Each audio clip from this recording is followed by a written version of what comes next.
GBHnews.org. GBH News. What matters to you? I'm Andrea Cabral in for Jim Browdy. Ahead on the 11 o'clock hour of BPR, live from the Boston Public Library, this year's holiday season coincides with rising costs of, well, pretty much everything. New polling shows that Americans are buckling under Trump's inflation. The phone and text lines are open. Are you cutting back on pricey gifts, making thrifty purchases, or even crafting your own gifts? And is this the year we finally listen to Linus and cut all that consumption and instead focus on the festive spirit? I'm Shirley Leung, in for Marjorie Egan. Then it's our weekly media analysis segment, Press Play. We'll check in with NPR critic at large Eric Deggans on journalism ethics in the wake of Olivia Nuzzi, AI taking over podcast jobs at the Washington Post, and more. That's next on the 11 o'clock hour of BPR on GBH and NEPM, live from the BPL.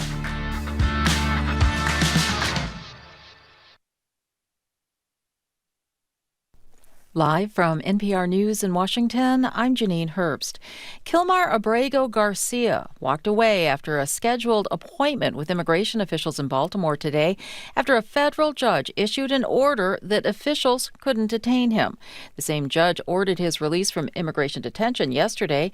The Trump administration wrongly deported Abrego Garcia to a notorious prison in El Salvador in March before bringing him back.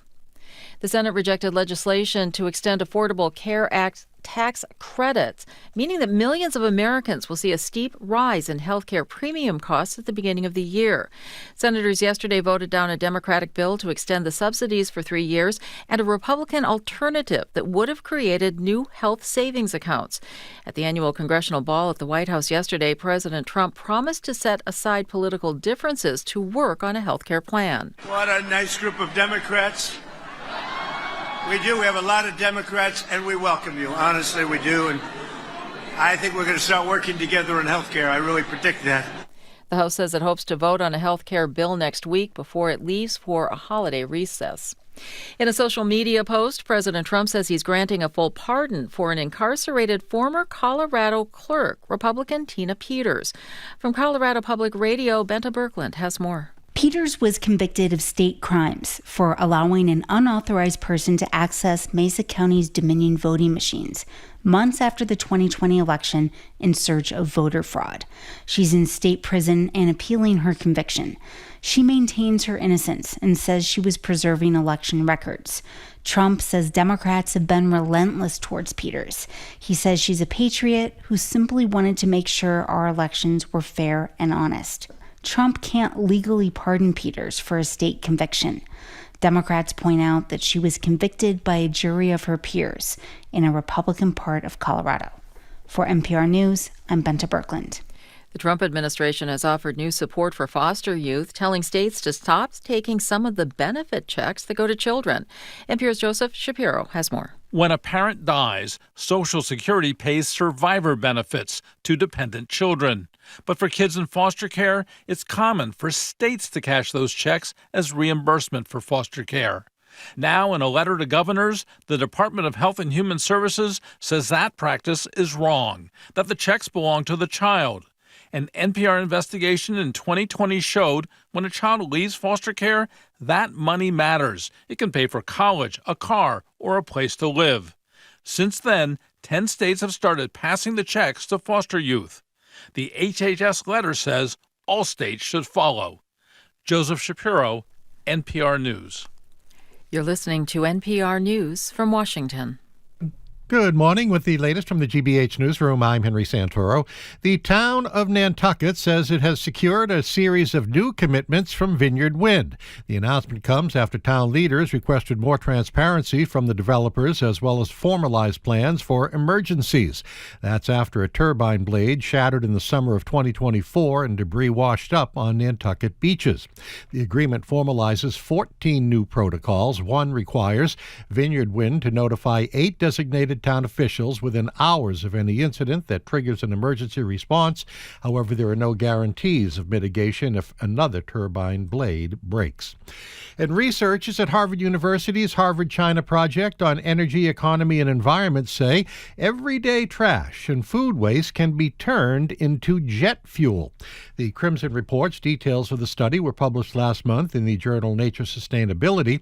The researchers found that solid municipal waste can be transformed into liquid-based feedstock, which has shown to significantly reduce greenhouse gas levels compared to regular jet fuel. And they found the waste can also be more reliable and less expensive than other sustainable fuels. The next stage, they say, of the research is to move towards sectors that rely on fuel outside of aviation. In the forecast, sunny, mid-30s today, mostly clear, low 20s overnight, cloudy and upper 30s tomorrow, then sun clouds and low 30s on Sunday. Right now, it is 32 degrees in Boston. It's 30 degrees in Springfield. This is GBH News. Support for NPR comes from NPR stations. Other contributors include the William T. Grant Foundation, supporting research to improve the lives of young people. Online at wtgrantfoundation.org. And the listeners who support this NPR station.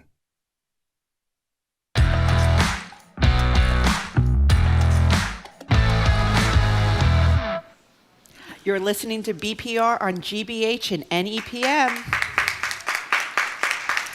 I'm Boston Globe business columnist Shirley Leung with former Massachusetts Secretary of Public Safety Andrea Cabral. We're in for Jim Braude and Marjorie Egan. We're live from the BPL and streaming at youtube.com/GBH News.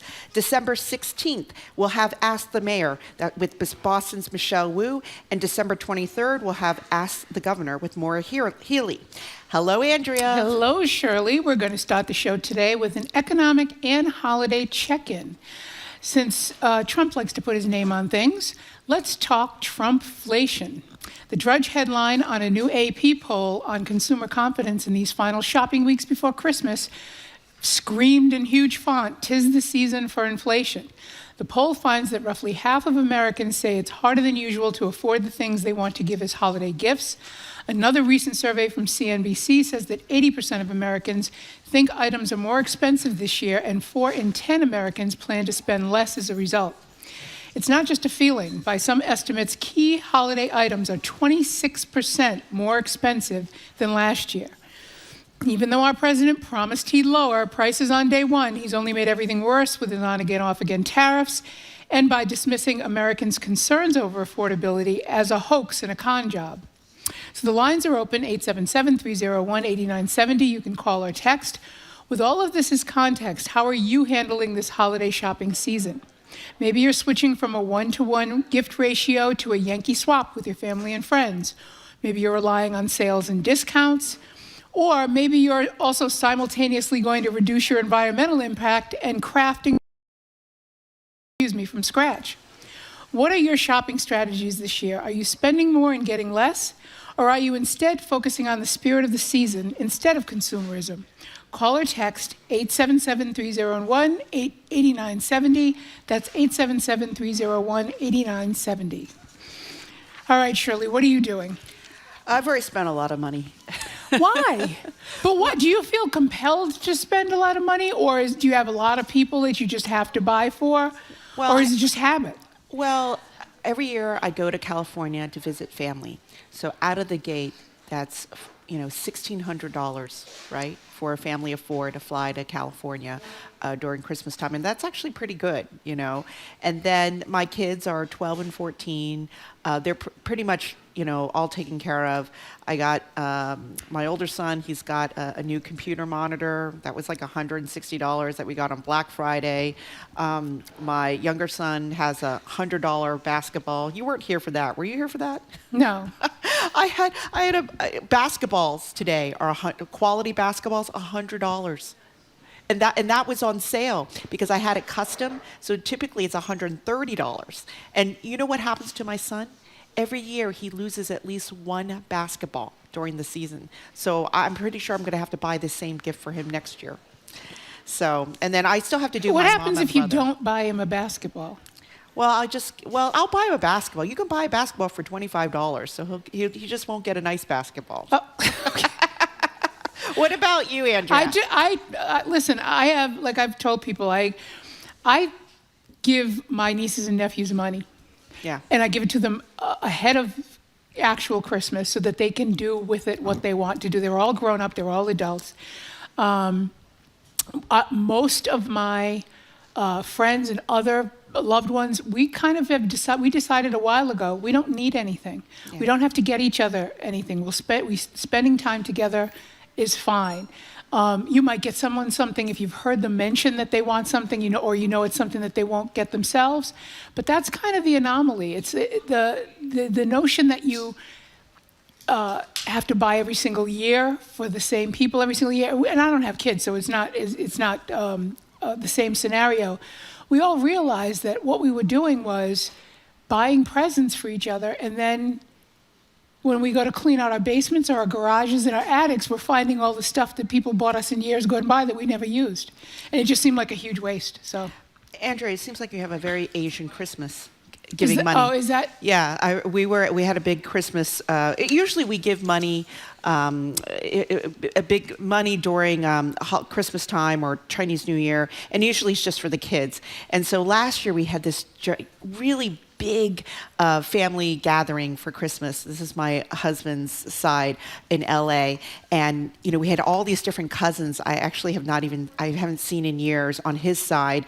Maybe I've been to their wedding or they've come to our wedding and we didn't even have kids. So like 10 years later, I'm meeting their kids for the first time because they're from all over the country, and it was pretty hilarious because everybody brought red envelopes, filled with like $100 bills or $50 bills. And so we're just giving each other's kids $100 or $50. Right. And so it was a wash in the end. Right.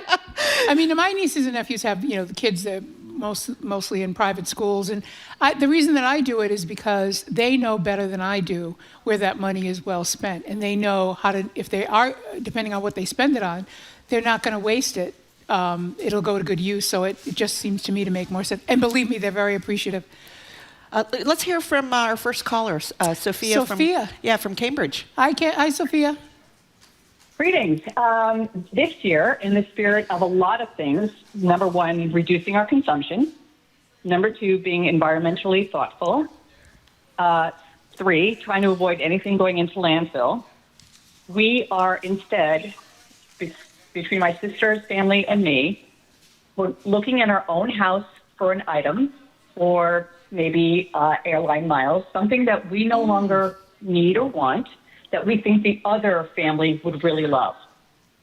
And that's what we're exchanging this year. I love that. That's really good. You're basically shopping in your own house, right? We're shopping in our own house. In fact, what we're doing is we're giving extra airline miles to one of their sons who likes to fly all the time. Oh, I love that. That's a great idea. We're giving beautiful shirts that my husband doesn't wear anymore because he doesn't go to the office, to my nephew, like all these things. And if they don't want it, then it will go to Goodwill, Salvation Army, something like that. That's good for so many reasons, Sophia, because it also teaches, kids in the family that they don't have to, waste time on their phones looking at things that influencers are being paid to sell to them. They don't need those things. And it also brings families closer together when they're sharing on that level. And there's that kind of understanding about what the real meaning of gift giving is. Sophia, absolutely. We're thrilled. That's great, Sophia. That's a great call. Thank you for the call. It seems like she's on trend. We have an anonymous texter saying, "Thank you, dear leader, for forcing our first family Yankee swap due to his tariffs and the best economy ever." Well, he did say that he was going to, this is what he was going to do. And he was a candidate. Then former president, well, he's current president, but then former President Trump said in August of 2024, these were his plans for the economy. When I win, I will immediately bring prices down starting on day one. And then he was asked about the affordability crisis, which everyone sort of agrees there's an affordability crisis facing Americans. This he said in his second term. This is what he had to say. Affordability is a con job by the Democrats. I watched today where they have a race going on right now in Tennessee, And this woman goes, affordability, affordability. They're the ones that caused the problem. The prices were way high. We're bringing the prices down. But they're like scam artists. You know, they're I call them con men and women.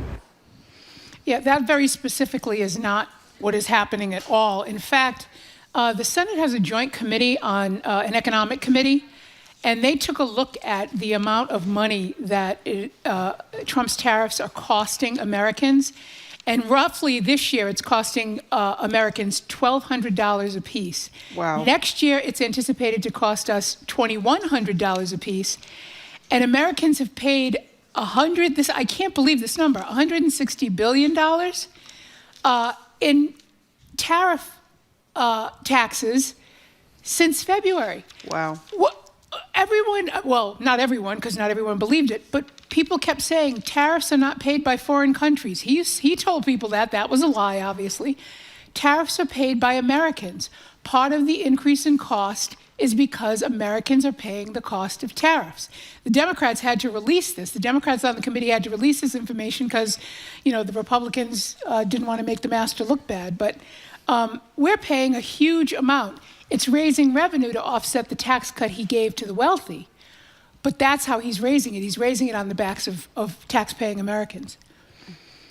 Let's see, Where do you want to go? Let's go to Gail in Brookline. Or look, can I read a text from Gail from Sure. Brookline? She says, if you did your homework, you would know that consumer spending over Black Friday was the highest ever, which is true. But I think underlying it is because it is the highest ever because the cost of everything is higher, and not that people have purchased more items. Because I've been very confused by that too. Well, and it's also one of the stories that was talking about the record spending on Black Friday also said the people who are doing the spending that drive the numbers up are people who have the means to do it. It's wealthier people buying very expensive things. That's right. So yes, Gail, we did do our homework. Thanks for that. Let's go to Dylan in Lowell. Hi, Dylan. Hi there. What's going on? My family, much like Andrea, I always go to the West Coast for the holidays to visit my family, and we're a big cash-giving family, so we like to just exchange cash. But the thing that we also like to do is the experience-based stuff. So let's go to an escape room for like family game night, or That's cool. I love that. Take us to Disneyland. No, we were kind of talking about that earlier this morning. So what kinds of other things, what kinds of experiences can you recommend for people? Well, I know out west, at least, getting creative, but like out here, I could see us doing like the botanical gardens at Tower Hill, or like doing more museums and stuff like that. Escape rooms are a big one. Those are always fun, cheap, and go with inflation and stay relatively cheap. Yeah, those are good ideas. And I actually just recently saw an ad for, it's a game for families, but it's experiences, wow. Oh, right? wow. You play this game and then it has experiences. Actually, it was a commercial. Oh. And you scratch off something. Somebody will know what I'm talking about and will text, I'm sure. You scratch something off on these cards, and it has an experience that you can pay for and go on. Oh, wow. Yeah, which is somebody decided to monetize experiences beyond the experience itself. But that seems like a good idea. So, Dylan, this is Shirley. I'm the one that goes to LA and San Francisco, California for holidays. And this year I told my husband what I wanted for Christmas was I wanted to get tickets to see the LA Clippers because I wanted to check out Intuit Dome. That's the new state-of-the-art basketball arena. And so we're going to do that. And luckily, the Clippers are a terrible team. So the tickets are really cheap. They're like $55 with the fees. I think we can go for like $75 versus, of course, I would love to see the Lakers, but the tickets there are like $300 a pop if you want to see LeBron James, who's probably in his last year of playing. So, but I think we're definitely getting Clippers tickets because they're affordable by comparison. Thank you for the call, Dylan. It seems like experiences are quite a trend, too. Yeah. Sheila in North Attleboro says, Christmas experiences like the Boston Pops. It's her gift to mom and best friend. Adult kids love food items. Or restaurants, I'm thinking, too, right? And I like to go to Italy and buy, what do you call this? The panettones? The panettones. Oh, yeah. They have really fancy panettones. Like, they're not dry. They're like $50 or $25. Well, I usually like to buy them at the last minute when they're like half price or 20% off. But we got them for my my mother-in-law last year. We hand carried these giant boxes of panettone onto the airplane last year. Pam in Maine says they're not buying in. Her family's not buying in. They're using Thriftmas. Oh, I love thrifted that. Christmas and enjoying the spirit of the season. Yeah, there have been lots of reports of, especially among Gen Z, yeah. Really, shopping at sort of secondhand stores, thrift stores. And a lot of it is reuse, not regifting, but making your Christmas gifts sort of reusable. There are so many things that people throw away that are perfectly good that other people want. You just kind of have to go and hunt them down, and it's great, much better for the environment, and it's just as thoughtful. Well, Gen Zs, I think they thrift all year round. I mean, I think Gen A too. Largely they do it, yes, to save money, but I think they know it's better for the environment. Right. We just have too much stuff. Right, and especially clothes, especially fabric. You want to go to Jessica in Attleboro? Yes. Hi, Jessica. Hi. I have a almost 6-year-old and a 3-year-old, and they're the only grandkids in the family. So we decided the last couple of years that we don't do any adult gifts. Everyone just gets for the kids. But we try to do mostly experiences or memberships, like a zoo membership or a Museum of Science membership. But my thing that we've been doing for the last year that I am excited for is we have the kids each pick out like 10 toys or things that they don't use anymore. We donate those. And then right after we drop off the donation, we go in and they get to shop for their grandparents or their friends. They can buy. They have to pick out the gifts. And it's like we're there for like 2 hours, and they're so thoughtful, and they pick out such great things. So you donate at Goodwill or the charity, and then you also get your gifts from there. Yeah. So you're making more money for the charity. Yeah, that's great. Exactly. I love that idea. Yeah, that's wonderful, yep. Jessica. Yeah, I do a pretty big hunk of charitable giving. A lot of it is the guests we have on the show, and they come on. They're from nonprofits, and we know how they're struggling. I have probably given. Doubled my giving because I get to interview them, and you really see the face of how that's great. Many people there. Yeah, but it goes up even higher during the holidays for that reason. And there's a huge need out there. Yes. Donna in Quincy says and wants us to all remember that. By the way, she says, now more than ever, we need to remember the spiritual meaning of Christmas. Forget the gifts. Use that money for donations to benefit people who really need something. Yeah, that's a She's absolutely right. Yeah, that's another way.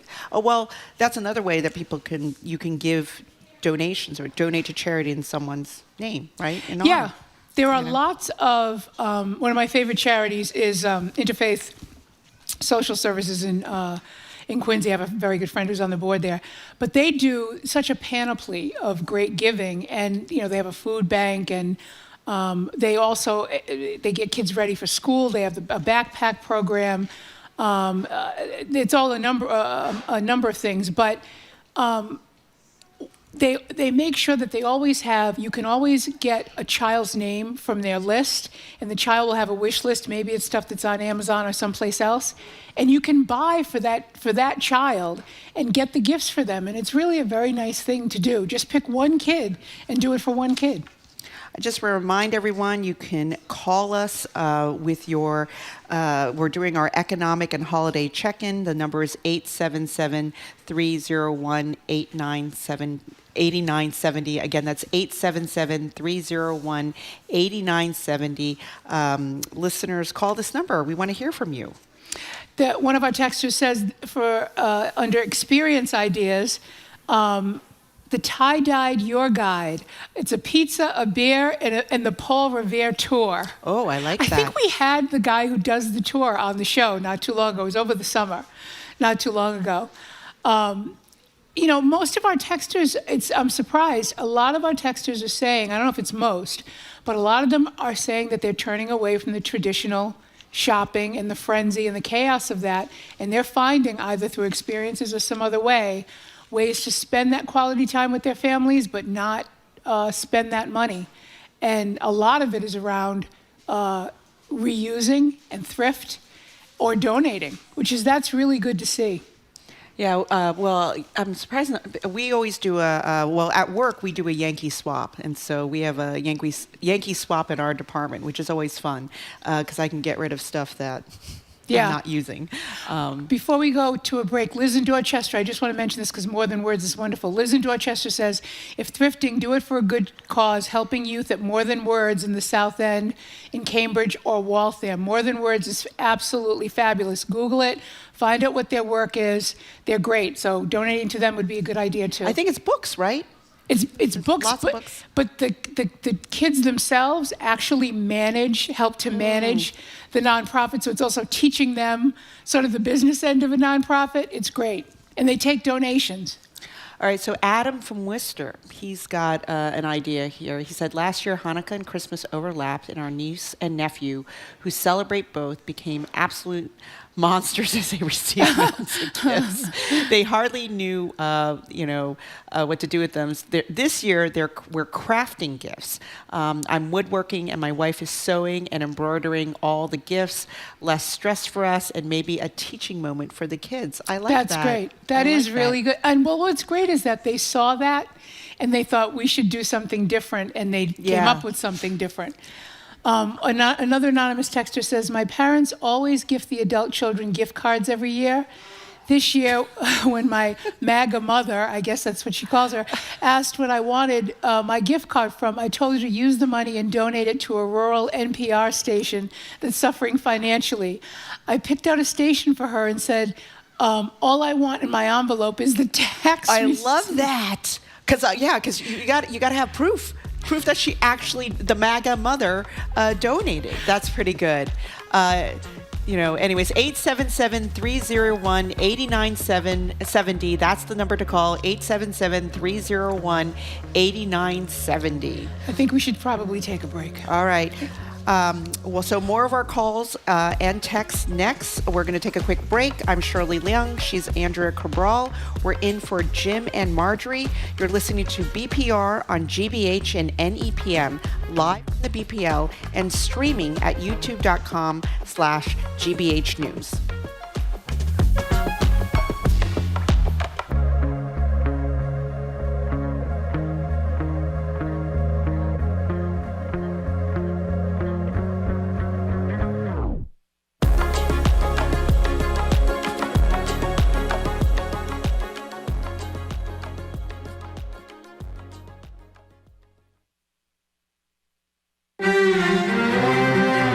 Landfills have made a town in northwestern England infamous for its stink. Local residents are demanding the government clean up the smell and tell them what's been tossed there. We have a right to know what's been buried there and what the implications are for our health. Hear that story and more global news next time on The World. This afternoon at 3, here on GBH News 89.7. Our programs are made possible thanks to you. And Bunker Hill Community College, registering for online winter session, a 3-week session starting January 5th, designed to help students catch up on classes and get ahead. bhcc.edu/winter. And Broadway in Boston with Les Miserables, the story about the survival of the human spirit. Les Miserables returns to Boston June 9th through 28th. More at lexusbroadwayinboston.com.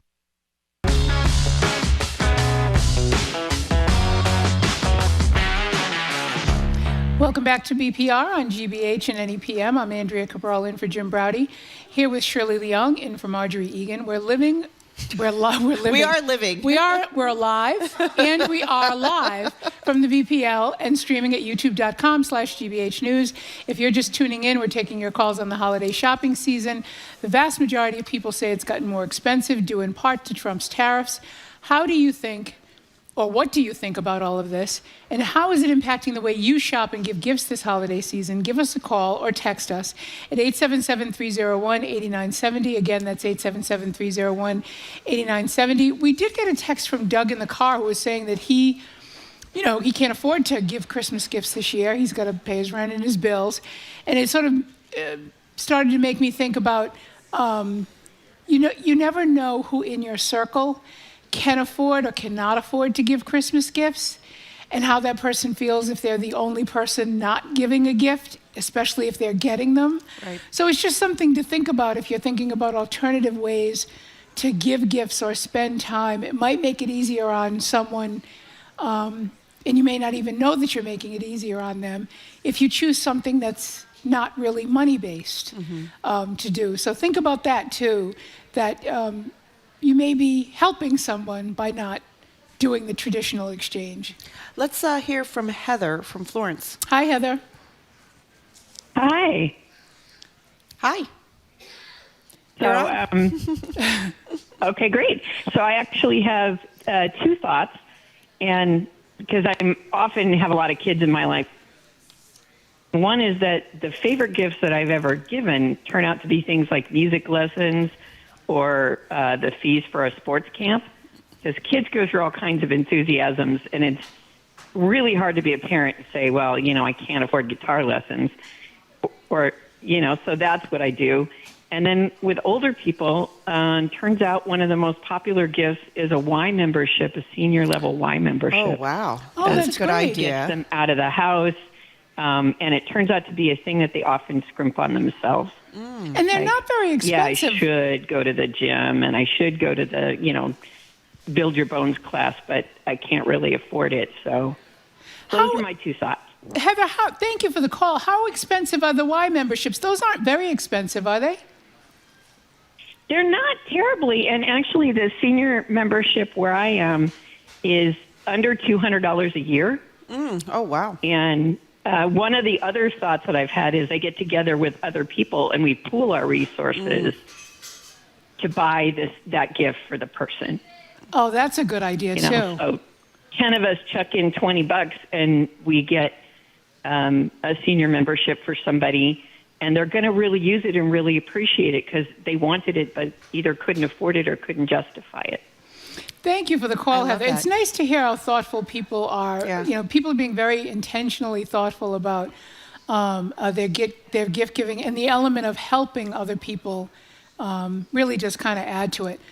But I want to say I cannot get through a holiday season. I'm not one to listen to all the holiday music we were talking about yesterday. But I do love a Charlie Brown Christmas.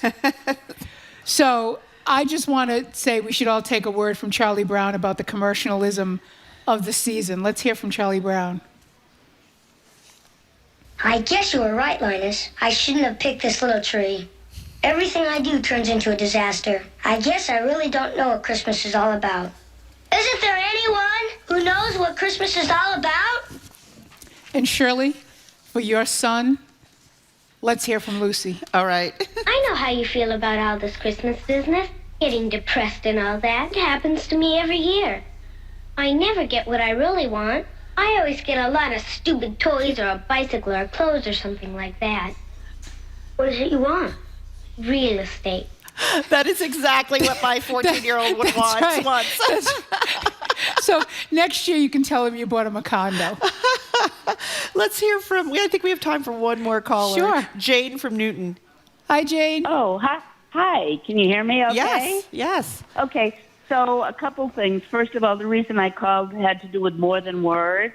Okay. It is a wonderful place. I go to the one in Waltham, but I want you to know that not only do they buy records, all kinds of music, tapes, CDs, and also clothing. They will take tons of clothes. Oh, wow. Yeah, so it's really important to know. It's a great place. Oh, that's great. And the other thing I was just thinking of is I really try to buy locally. Oh, that's a good suggestion. I do not buy from Amazon unless I absolutely have to. So I just bought a bunch of gift certificates from a local bookstore for children to get books and some other things, but I try to buy locally. That's a great suggestion, Jane. Thank you. Yes, people can, if you're going to buy, support local small businesses. We do like Small Business Saturday, like this one day out of the year where we focus on small businesses. But there are some really unique and lovely things, and you're also, helping the economy, and you're helping a small business. Thanks for that, Jane. Happy holidays. Yeah, it's so interesting that people. You're right, Andrea. So many people, they don't want stuff. Right. They want experiences. I was thinking not just memberships, subscriptions, whether it's the Globe or I don't know, wine clubs, whatever. People want, and I remember one year giving my brother, there's this, I forgot what it's called, but it's a Japanese snack box. My brother loves snacks, and I think I thought he would get a kick out of Japanese snacks, and I think it was like $40 a month, and I got him I didn't have to get him the whole year. I can get just 3 months. A lot of subscription places you can do a 3-month or 6-month and not be in for a whole year. And I thought about I think one year I thought about giving him, is it Audible or whatever? Audible. Audible, you can get a subscription to that, or an ebook subscription. That's another way to go. Or support your favorite writers. If you care about, media and truth in media, if you have your favorite writers on, or they have a Substack, they have a subscription-based service, but they're bringing you information you need, support them or give gift subscriptions to your friends with them. So, okay, we're out of time on this topic. Thanks for all your calls and texts. Coming up after this quick break, it's our Friday media analysis segment, Press Play, with NPR critic at large Eric Deggans. He's zooming in from NPR in Washington. I'm Shirley Leung. She's Andrea Cabral. We're in for Jim and Marjorie. You're listening to BPR on GBH and NEPM, live from the BPL and streaming at youtube.com/GBH News.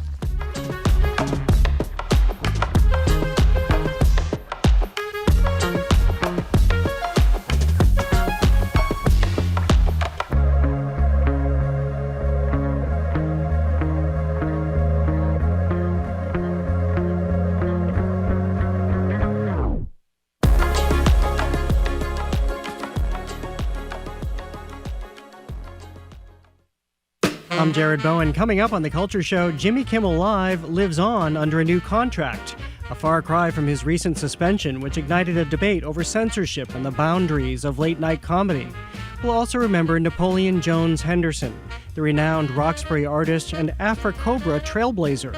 And we'll break down the Golden Globe nominations, including the new podcast category.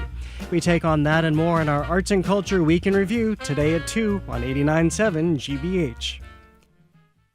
Support for GBH comes from you. And Boston Children's Museum, presenting their 10th annual winter experience, Snowmazing.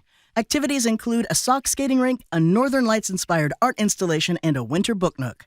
Tickets at bostonchildrensmuseum.org. And Cleary Insurance. For over 35 years, Cleary Insurance has been serving businesses and individuals in Greater Boston, offering advice and coverage from carriers like Arbella to help people lead safe and secure lives. More at clearyinsurance.com.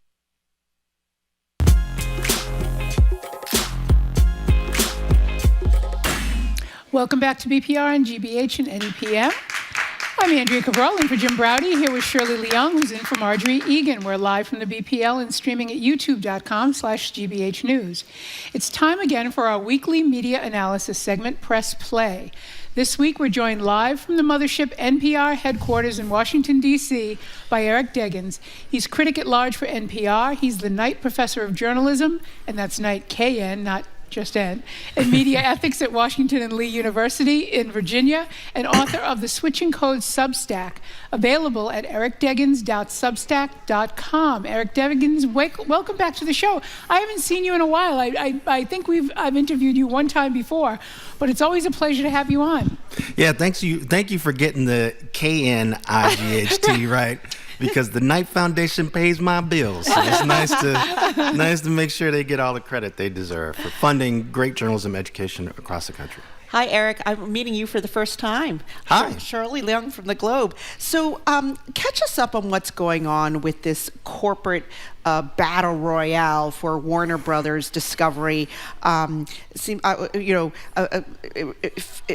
like from the get-go we thought Netflix was going to acquire Warner Brothers for $83 billion, but then a day later, Paramount Skydance launched this, hostile takeover bid of $108 billion. So what is going on here? Well, you have to go back in time a little bit. The Paramount that exists right now is a combination of Paramount, which owned and owns CBS News and CBS The Network and a bunch of cable channels like MTV and Comedy Central and stuff like that. And Skydance Media, they came together earlier this year. One of the first things that we heard, David Ellison, the head of the combined company, one of the first things we heard that was on his radar was buying Warner Brothers Discovery. Warner Brothers Discovery is a company that owns the Warner Brothers Film Studio. It owns HBO and HBO Max, the streaming service. It also owns CNN and Discovery Networks, a bunch of cable channels connected to that.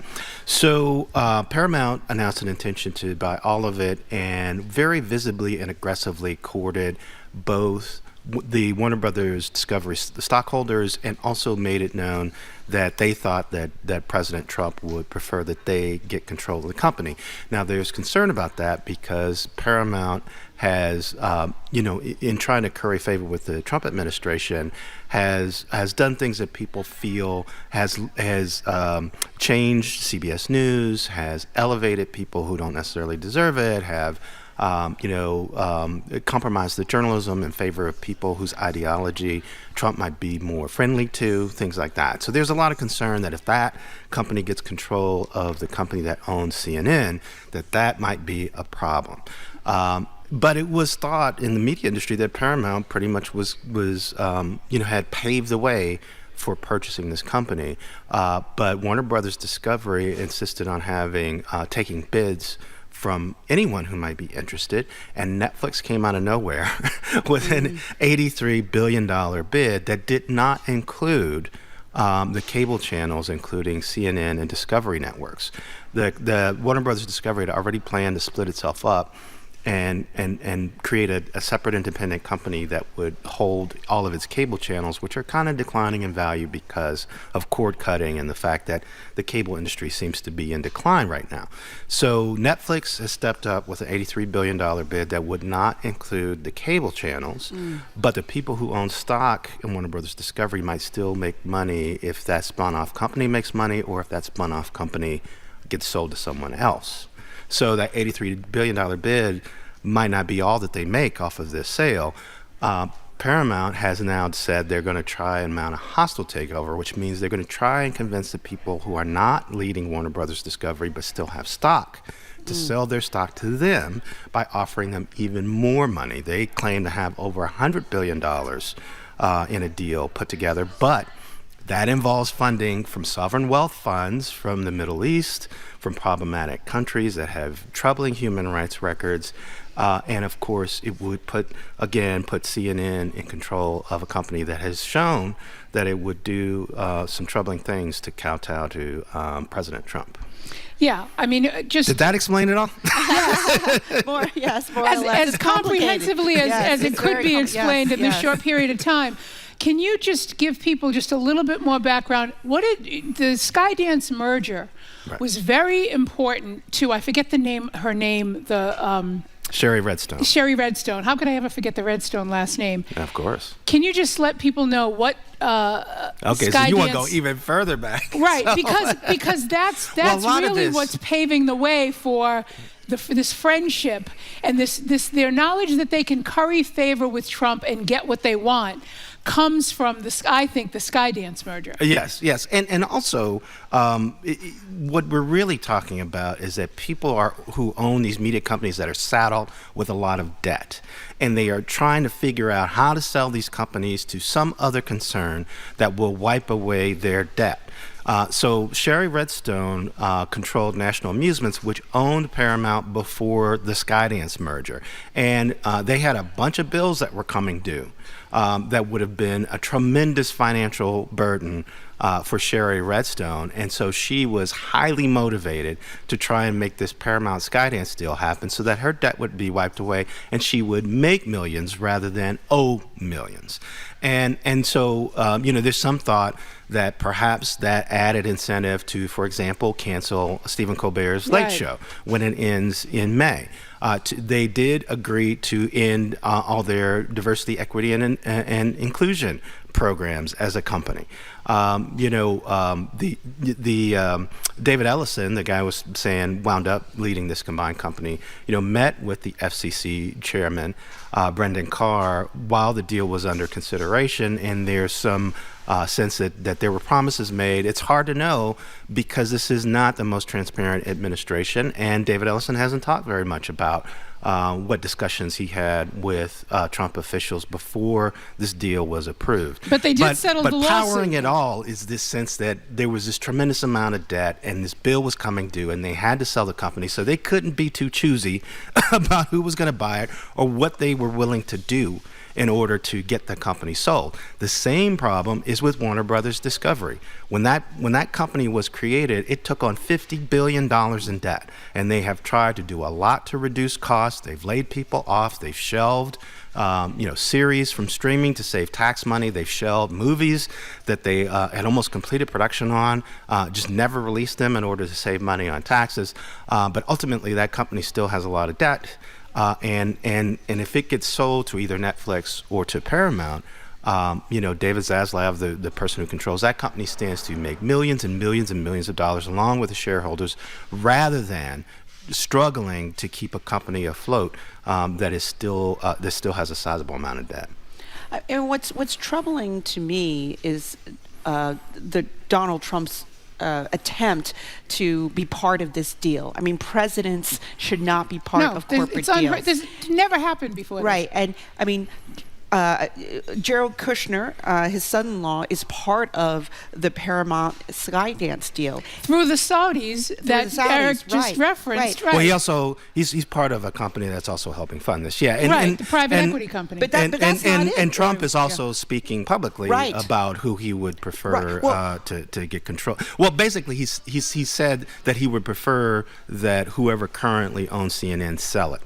He hasn't necessarily said who he wants. Right, he hasn't said that. He shouldn't be involved in any way, shape, or form. Right. I'm old enough to remember a time when Republicans complained about the federal government choosing winners and losers in the free market. Yeah, he's definitely. Well, I mean, and what's kind of crazy is that he's being upfront about it. I mean, the quote from him. This is unheard. I'm surprised the stock market hasn't gone crazy over this. He says, "I'll be involved in that decision. This is about regulatory approval for this deal." It's insane. Well, and again, the thought has always been that regulatory action involving deals like this is looking out for the interests of the public, looking out for questions about whether there's too much media concentrated in the hands of a single corporate entity.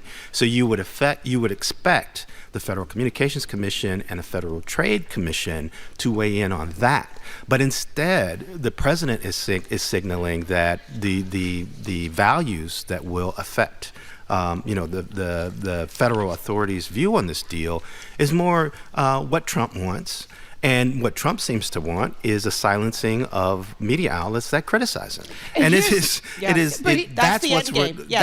what's ultimately remarkable about this, is that ultimately these government departments are supposed to serve the public. The idea is that these, the FCC and the FTC are about looking out for the public interest. But when you get the sense that what they're doing is looking out for the president's interest, that is a major change in their outlook. It's a major change in their activities. And frankly, it winds up creating a media ecosystem that doesn't serve the public. And, Eric, and that's very Let me just say, I want to say this because I want people to connect the dots here. The FCC is not going to be involved in this merger, so he doesn't have to worry about the FCC as a regulatory agency because the cable channels have been split off. The FCC would only have an interest the FCC doesn't oversee cable anyway, but the FCC was involved in the Paramount Skydance. But the bigger point that I want to make is, yesterday we covered a story about him, the Supreme Court of the United States, the GOP majority, on the verge of allowing him to fire an FTC commissioner who's a Democrat. He's already fired another Democrat on the FTC commission. Federal Trade Commission is supposed to have an equal number of Democrats and Republicans. All the Democrats will be gone if he's allowed to fire her. He replaces them with sycophants. If he's got all of his sycophants on the FTC, then he really will have a huge amount of say in whether or not who gets to buy Warner Brothers, because the FTC will be made up of people who are essentially looking out for his interests. That's really important for people to make the connections between what the SCOTUS does on whether or not he can fire this FTC commissioner and what happens with this merger and the monopoly it will create down the line. Exactly. Where do you want to go next? I need a nap. Maybe we should talk about something fun. Well, let's talk. We should talk about his Substack, because he's got some great stuff on his Substack. Well, thank you so much. In fact, I just posted a piece about participating in this PBS documentary that should be, I think it's released today, about Dick Van Dyke. Oh, wow. Dick Van Dyke, I do believe, celebrates his 100th birthday today. Wow. Yeah. And I was lucky enough that the director of the doc asked me to sort of serve as the expert TV critic voice talking about his career. And what was, once I started to sort of do the research to make sure that I knew what I was talking about when I talked to him, I realized that Dick Van Dyke's career pretty much spans almost the entire life of television. Oh, wow. His career is 80 years long. He started out in radio, but early on he had a comedic partner, and they appeared on variety shows like the Ed Sullivan Show back in the day. Of course, he had the classic sitcom, The Dick Van Dyke Show. He, of course, starred in major Disney films, Mary Poppins and Chitty Chitty Bang Bang. He had, before he even did any TV, he won, or before he had the Dick Van Dyke Show, he won a Tony for starring in Bye Bye Birdie. He even changed gears a little bit from the comedic roles that everybody was used to and played an alcoholic in a film called The Morning After in the mid-'70s, and then revealed he had his own struggles with alcoholism. And even diagnosis murder, playing a crime-solving physician, many years later in the 90s. The evolution of his career has kind of mirrored evolutions in the TV industry itself. And I have a piece that I did for New York Public Media that's on their website that talks about that. But if you go to my Substack, you'll see links to all of this stuff. Links to a trailer for the movie, links to the piece that describes in detail some of the things I've talked about, and just an appreciation of, in particular, this episode he did called That's My Boy, where Rob Petrie, the character he plays on the Dick Van Dyke Show, becomes convinced that they have taken home the wrong kid from the hospital, and he calls the other family that left the hospital at the same time that he and his wife Laura did, and he says, "You've got to come over to the house, you have the wrong baby." And when they show up, do you know the episode? No. When they show up, they're a black family. Oh. And Greg Morris, who wound up co-starring in Mission Impossible, plays the dad, and he's laughing at Rob because he knew the whole time that there was no way they had the wrong babies. But they were able to sort of talk a little bit about sort of, have a light moment in between a black couple and a white couple on TV in 1963. Right. At a time when television was very escapist and wasn't really talking very much about the racial differences and we'd see the Voting Rights Act and the Civil Rights Act in the next couple of years. TV wasn't ready to talk about that stuff, but the Dick Van Dyke Show tried to find a lighthearted way to talk about some of that, and so that's one of my favorite episodes. I'm glad he's still around. Eric, I've been waiting. I can't wait to talk to you about this story. This is about the Washington Post's new AI-generated podcast, and they just rolled it out with much fanfare this week. But then 48 hours later, turns out, guess what? The AI is hallucinating. Eric, maybe you can explain how this works. It actually seemed like a really good idea. Well, I don't know much about it other than what I have read in the press, and I haven't tried to use the tool myself. But I guess the idea is that it creates sort of personalized versions of podcasts based on the information that you kind of provide to it as a user. And unfortunately, what has been happening is that some of the information that it has been providing back to people has been incorrect. It's made up quotes. All the problems that we have sort of associated with malfunctioning AI issues. The Washington Post isn't the only company that has offered something like this. It's my understanding that Yahoo also has something very similar that it's offering. So it feels like once the bugs are ironed out of it, this technology is something that we'll probably see a lot. My sense, though, is that when it comes to entertainment, I feel like people don't know exactly what they want until you give it to them as an entertainer or a performer or even as a journalist or a commentator or a critic. A lot of times my most successful work comes from articulating something that people didn't realize they thought until they saw me talk about it. And so, this idea of having an AI sort of spit back at you stuff that you input, to me, kind of obviates one of the coolest things about podcasting right now, which is stumbling on something you never knew you liked until you heard it. And so, besides the fact that it may put a lot of people out of work once it gets going, what really bothers me about it is that it is eliminating that thrill of discovering something that you didn't necessarily know you liked, or that the algorithm wouldn't even necessarily know that you liked. Until you stumble on it and you experience it, and then you realize you really do like it.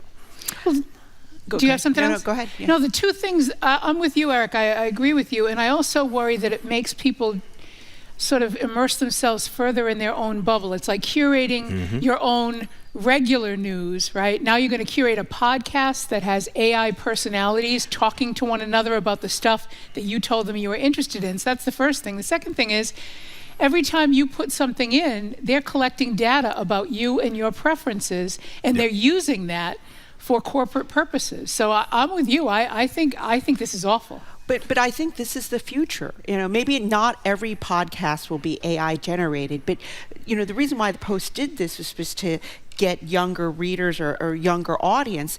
And if you think about young people, the Gen Zs, Gen As, how do they consume information? It's through video and through audio. They don't read the newspaper, or they don't read online as much. I do have to say, though, it's interesting to me that the company that is doing this is the company that has struggled the most to create podcasts that people actually listen to.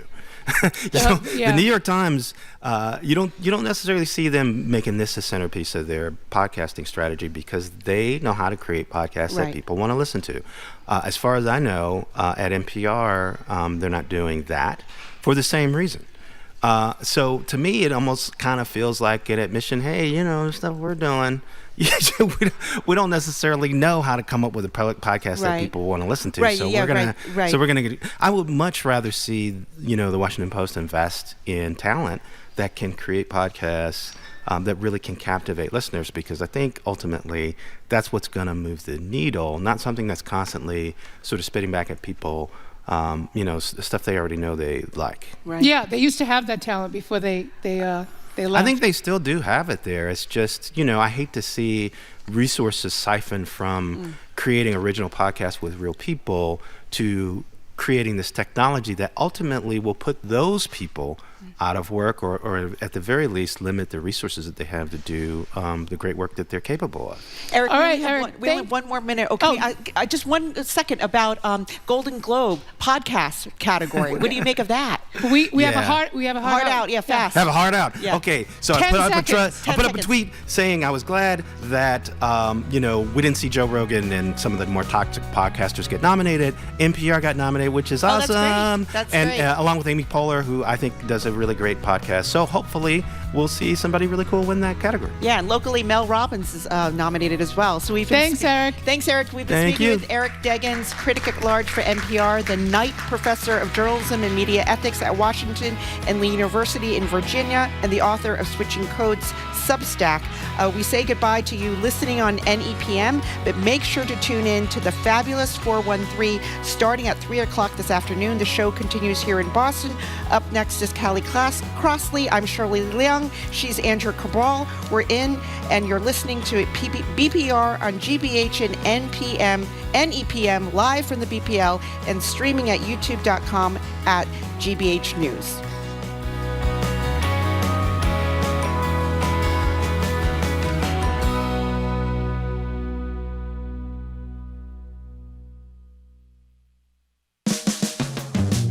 You're listening to Boston Public Radio with Jim Braude and Marjorie Egan. Just ahead, more smart conversation about what's going on in our community. Stay with us here on GBH 89.7. Funding for our programs comes from you. And American Repertory Theater with Wonder, a new musical for the whole family based on the best-selling book and beloved movie. This holiday season, Wonder celebrates the power of kindness. amrep.org. A New American Masters celebrates the legendary Dick Van Dyke, known for iconic roles in Mary Poppins, Chitty Chitty Bang Bang, and his classic sitcom. Don't miss Starring Dick Van Dyke, tonight at 9 on GBH2. You're listening to 89.7 WGBH HD1 Boston. Online at gbhnews.org. GBH News. What matters to you? I'm Andrea Cabral, in for Jim Braude. Ahead on the 12 o'clock hour of BPR, live from the Boston Public Library, Greater Boston's gender wage gap is shrinking, while its racial wage gap is growing. We'll talk to GBH's Callie Crossley about that, diversity or the lack thereof in Boston business, and about a student from her alma mater who's bringing black dolls to local kids. I'm Shirley Leung, in for Marjorie Egan. Then it's a holiday edition of Live Music Friday with students from the Boston Latin School Concert Choir ahead of their annual family holiday concert this Sunday.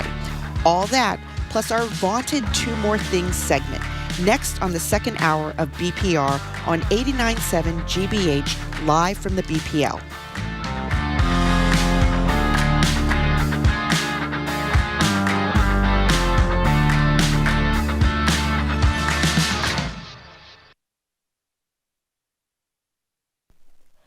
Live from NPR News in Washington, I'm Louise Schiavone. Salvadoran national Kilmar Abrego Garcia this morning emerged to a cheering crowd from a scheduled appointment at an ICE field office in Baltimore after a federal judge blocked immigration authorities from re-detaining him. An interpreter for Abrego Garcia translated his message. I stand before you as a free man, and I want you to remember me this way, with my head held up high.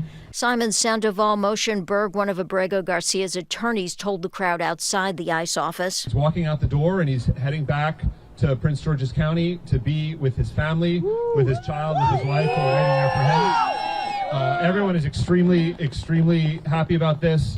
The case has become a rallying point against Trump administration enforcement actions against illegal immigration.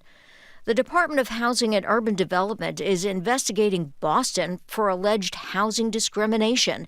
NPR's Jennifer Ludden reports this is the latest move in a major shakeup of fair housing enforcement. HUD essentially accuses Boston of discriminating against white people when it comes to buying or renting affordable housing, citing programs that target Black and Latinx families. In a statement, HUD Secretary Scott Turner calls this a, quote, ideological commitment to DEI rather than merit or need. And in a letter to Boston's mayor, the agency says racial preferences are unconstitutional. On its website, Boston says it's made historic progress as it strives to boost affordable housing across the city. In recent months, former HUD civil rights lawyers have accused the agency of violating the law.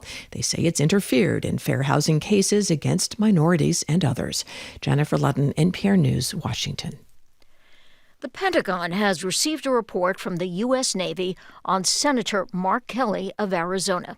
It stems from Kelly and 5 other Democratic lawmakers appearing in a video that reminded members of the military that they must refuse to obey illegal orders. Callie is a former astronaut and a retired Navy captain. NPR's Quill Lawrence has more. Callie is a former Navy combat pilot. After he and 5 other Democrats made the video, President Trump accused them of sedition punishable by death.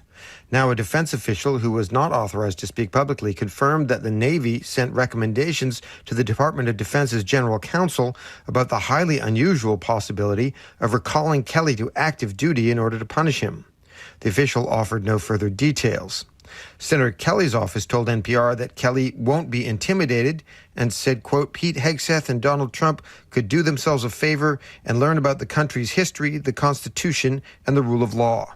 Quill Lawrence, NPR News. Wall Street at this hour, the Dow off 239, the NASDAQ down 406. This is NPR News. Good afternoon. With the latest from the GBH Newsroom, I'm Henry Santoro. A new report is calling on the state to hire more workers to help administer SNAP benefits. The report from the Mass Law Reform Institute says the SNAP caseload has grown 42% since the start of the COVID pandemic, but staffing levels have not risen to meet the demand. Vicki Negus is with the Institute. She says the State's Department of Transitional Assistance needs about 200 more caseworkers. When many people cannot readily get through the phone system to reach a worker to help them, that erodes trust in the system in Massachusetts. The report says hiring workers is also critical since President Trump's Big Beautiful Bill took effect. The law requires states to can cover up to 15% of SNAP benefits with their own money if their payment error rate exceeds 6%. New Bedford schools report a dip in enrollment of immigrant students. The district filed a report with the state recently, noting that there are 68 fewer immigrant students compared to last year, which is a 6% decline. The New Bedford Light reports that school leaders say it's still too early to tell whether this is just a blip or if it's federal policy and a climate of fear that is driving the change. We have more than 60 immigrants who've been picked up by ICE in New Bedford. The New Bedford School Committee passed a resolution promising to uphold immigrant student rights this past summer. In sports, the big 3 Boston sports teams have a few days off. Bruins are in Minnesota Sunday. Patriots host the Bills on Sunday. Celtics host Detroit on Monday. 33 degrees in Boston. This is GBH News. Support for NPR comes from NPR stations. Other contributors include Progressive Insurance, working to help protect small businesses and the owners that run them, offering customizable coverages to salons, accounting firms, tradespeople, and more. Learn more at progressivecommercial.com.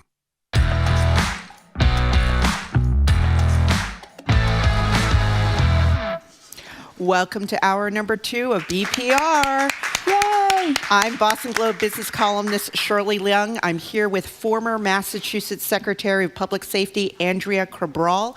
We're in for Jim Braude and Marjorie Egan. We're live from the BPL and streaming at youtube.com/GBH News.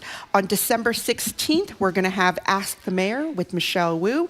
And on December 23rd, we're going to have Ask the Governor with Maura Healey. And before I say hello to Andrea again, I'm going to give a special shout out to Ellen Solomon.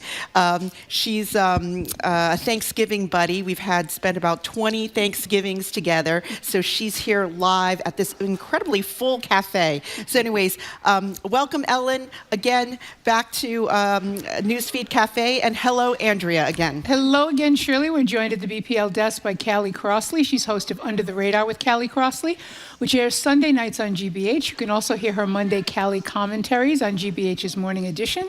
And she's a co-host for the Culture Show's Week in Review, which is live here at the BPL, immediately following us here today at 2 o'clock. Hi, Callie. Hello. Hi, I love your sweatshirt. Thank you.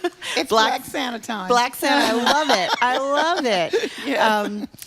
Hey, I'm going to start off talking about kind of a good news, bad news story. Yeah. This is about, this is a story from my colleague Katie Johnson about the gender wage gap in Greater Boston, which has shrunk.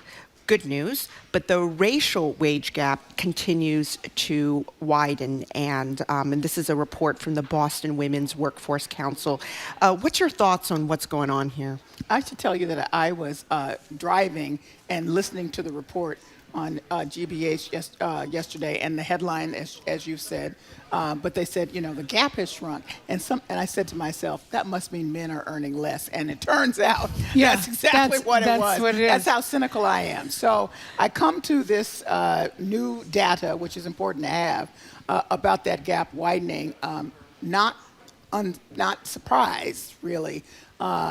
Saddened and upset about it, but not surprised. So that's sort of where I am. When you continue into this report by your colleague, Katie Johnston, we find out that a big reason for that is that a lot of people of color are sort of clustered in the low-wage jobs, which makes sense about then, therefore, how the wage gap would be wider. So, again, if you're not in those positions where you can make more to have a possibility of closing the gap, there you are. And some of this, of course, speaks to some of the systemic stuff that continues to exist, and others of it also speaks to the economic situation we're all in. So here we are. Well, also Trump's attacks on DEI. Yes. Right. Yes. Once a lot of people are rolling back DEI, and so I think they're not looking at the gaps. No. For people of color. Which I always say, if it was this easy to roll back DEI initiatives, you never really wanted to do them to begin with. That's right. If you have principles and it's part of your ethos, then you stick with it, and that's all there is to it. And that didn't happen here. But what I was a little puzzled by was when you said men are earning more. Less. Men are earning less. Yes. They earned more, at least according to this study, that was attributed to the influx of COVID money. Yeah, that was weird. Which resulted in more hiring. And then I thought that must have meant more hiring of more men. I don't understand how that money should not have necessarily resulted in just the hiring of more men. What that says to me is they chose to hire more men with the influx of COVID funds, and now that that's stopped, men are not making as much as they did.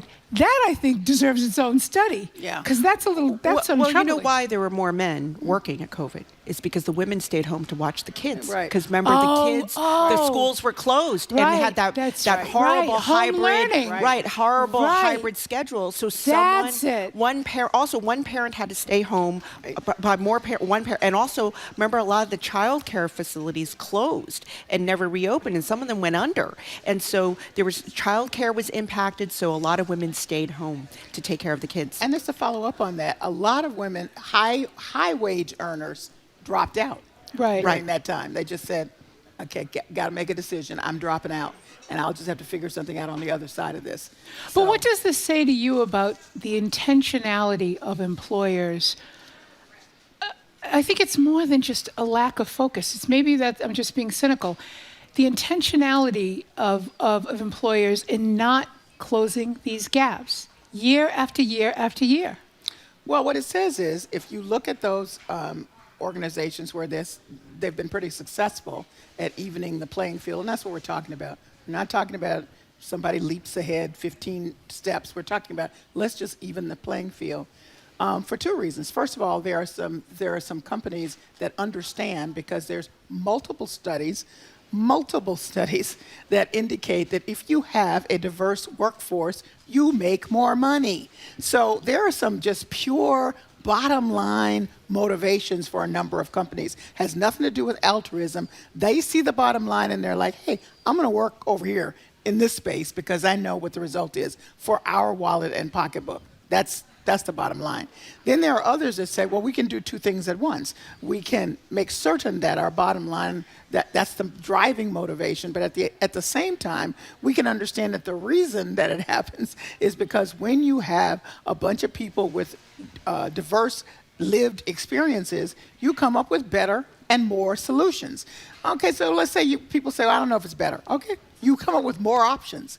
And that's what you want in any business environment, and particularly in an environment like this where the economy is going here and there and everywhere, and you got to make some decisions based on not only what's happening around you and to your cohorts, but also all the tech influence. I mean, there's a lot of stuff going on now, and if a lot of voices coming with different ideas are not at the table, you're kind of stuck. I have someone that I've interviewed many times, Carla Harris, who is a pioneer black woman pioneer on Wall Street. She wrote a book, several books, but her last one was about the young people in the workforce and how what she called the gray hairs were like, what is happening? I don't understand. In the past, I told these people jump and they said how high, and now I say jump and they say why. And so you're in an environment where if you don't understand all of these dynamics, you can't succeed. Right. And that's a big one. I want to also talk about, I think this gender or this racial wage gap will get worse. And I did a story about the Boston Club. They come out with an annual census every year. They look at the 100 top public companies in Massachusetts. They look at how many women and women of color are on the boards and also in the C-suites. And the headline out of this year's report was that they looked at how many companies continue to report demographic data, race, gender, about their boards, and they found that 42 of the 100 companies left demographic data out of their annual filings this year, and last year only 8. So a lot of companies, like you said, you know what? DEI is out. We don't have to. Let's not report it. Nobody will care. And or shareholders don't care about this anymore. And Trump says it's okay. And it's really troubling because I've been writing for years. What gets measured gets done. So we can't even track progress now. Well, I want to also address one thing that sometimes people bring up, and some of this is happening, though I would say at a much lower rate than many people raise this to me, which is that there are a number of companies, not a lot, who have removed certain language but continue to practice as they have, which you mentioned in this article. So they say. Well, I'm saying there are some, but there's a whole bunch of them that say they are, that are not. So let's be clear about that. And the numbers of companies that are just flat out a little like 826 Boston did, saying, we're not changing. We've seen a bottom line. We've seen better working environment. We've seen more options and ideas and innovations like Costco are very few in number. What we've more seen are like the Targets of the world that are now suffering the consequences of that, because be very clear, their last reports were their numbers, their bottom line numbers had dropped for people boycotting them for saying, hey, too late, we're moving on from that. So it really, from the beginning, it had to be that those people with decision-making / green light abilities had to be clear about this was the intentionality. It's not just the spoken intentionality. It has to be the leadership intentionality. Right, that's right. And if there's no leadership... And policy, company policy. But that comes from leadership. Right. So if you don't have leadership intentionality, which says to the people below you, here's how we're going to do this, here's why it works, here's why it's beneficial, and having everybody's voice at the table to talk. And by that I mean everybody's voice. Don't write me saying you only want the black and brown people. That's not what I'm saying.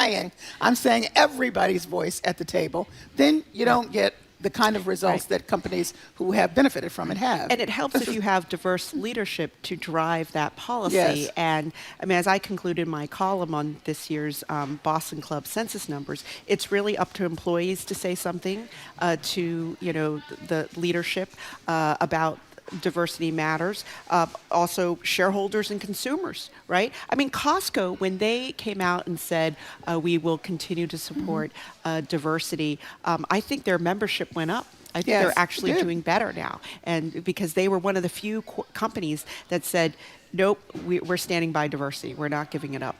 And there are also some consumer efforts to bring large groups and continue to bring large groups to support Costco because they got hit. I mean, remember, we're also having these conversations and these studies are coming out at a time when the President of the United States has made it clear he's not supporting this by executive order or by actions of his own. So that's tough for a lot of business people who would like to be doing business with the government, who would like to be doing business with the administration, and feel like that's a threat to their possibilities. So they say, well, I'll just be quiet. To your point, Andrea, did that mean they were never interested in the beginning? I don't know. Well, maybe part of it is that we keep asking the wrong question. I think the right question is, why is it so elusive for white employers, particularly at the highest levels? Why are they so persistently resistant to this? We ask, why aren't you doing the hiring? Why aren't your numbers up? We don't get to the heart of the problem, which is why is this such an issue? What is it about you having a diverse workplace where people see people who look like themselves and people who see people who don't look like themselves or come from the same background? Why is it that effort has to be constant and exhausting to get you to do it, not as a matter of course, but only under certain initiatives? We don't ever ask the people who make the decisions why they're not doing it. We simply say, you have to do it, that's the rule, and we're going to monitor it. They're never confronted with the fact that they're the reason that it never stays for very long, and I think that's the problem. Well, with apologies to my friends who are at very high levels of organizations where they do leadership training with this as a focus, what they would say to you is a lot of these people just never had the experience. They look out, they see a world. If I enter a room, let me just use me as at a very low level and I'm not hiring anybody. I go in a room, I immediately count how many people are in here that are somebody that looks like me and other people of color. I just do, because that's my lived experience. My lived experience is that I've had an overwhelmingly white experiences in schools and in employment. So that's what I naturally do. Lots of folks who've never had that as their experience, they come in the room, they don't see that. They don't notice it's just me in there, or just you, Shirley, or just you, Andrea. So if that's not something you can see or understand its impact, then you're beginning at a different space. That's a different kind of lived experience. So there's a reason for the kind of leadership training that my friends do so well, to begin having the conversations about, there's other people seeing something different, and here you are. But let's talk about what that means then if we all come together in a workplace experience and we've never talked about Especially if you run a nonprofit or a company that serves the public. Right. And you've never talked about or recognized these issues, you're in a different space. And that also brings us back to something that has been fundamentally rejected by a lot of folks, which is that there are just some systemic racism and sexism built into a lot of our policies that people don't seem to see because they've never had to experience it. So they're saying, you're making the stuff up. What's wrong with you? You're paranoid. Everything's about race. Look, I have written many times about situations I've been in where I say to myself, please don't let it be that. I don't want it to be that. I just want this to be a rude person. Just don't let it be that. I don't want it to be that. I prefer a rude person to my actually recognizing I'm in the middle of a racist incident. So anyway, we could go on and on about this, but that's at the bottom line of that kind. And these kinds of issues are not solved quickly. And when you ask why does it happen over and over again, because as a nation, we've never had the big conversations about this. Right. So we're not going to have it. Never done a root cause analysis on this. We're not going to do it in the employment circles. Right. And then we have a situation where, as I said, some companies realize, however, this is money. So I'm going to do it, even if I don't understand why I think it is important to do. So, Callie, I was hoping you can weigh in on a story that I've been following for the past week, and I had a column this morning on the Globe about Marcel Vernon.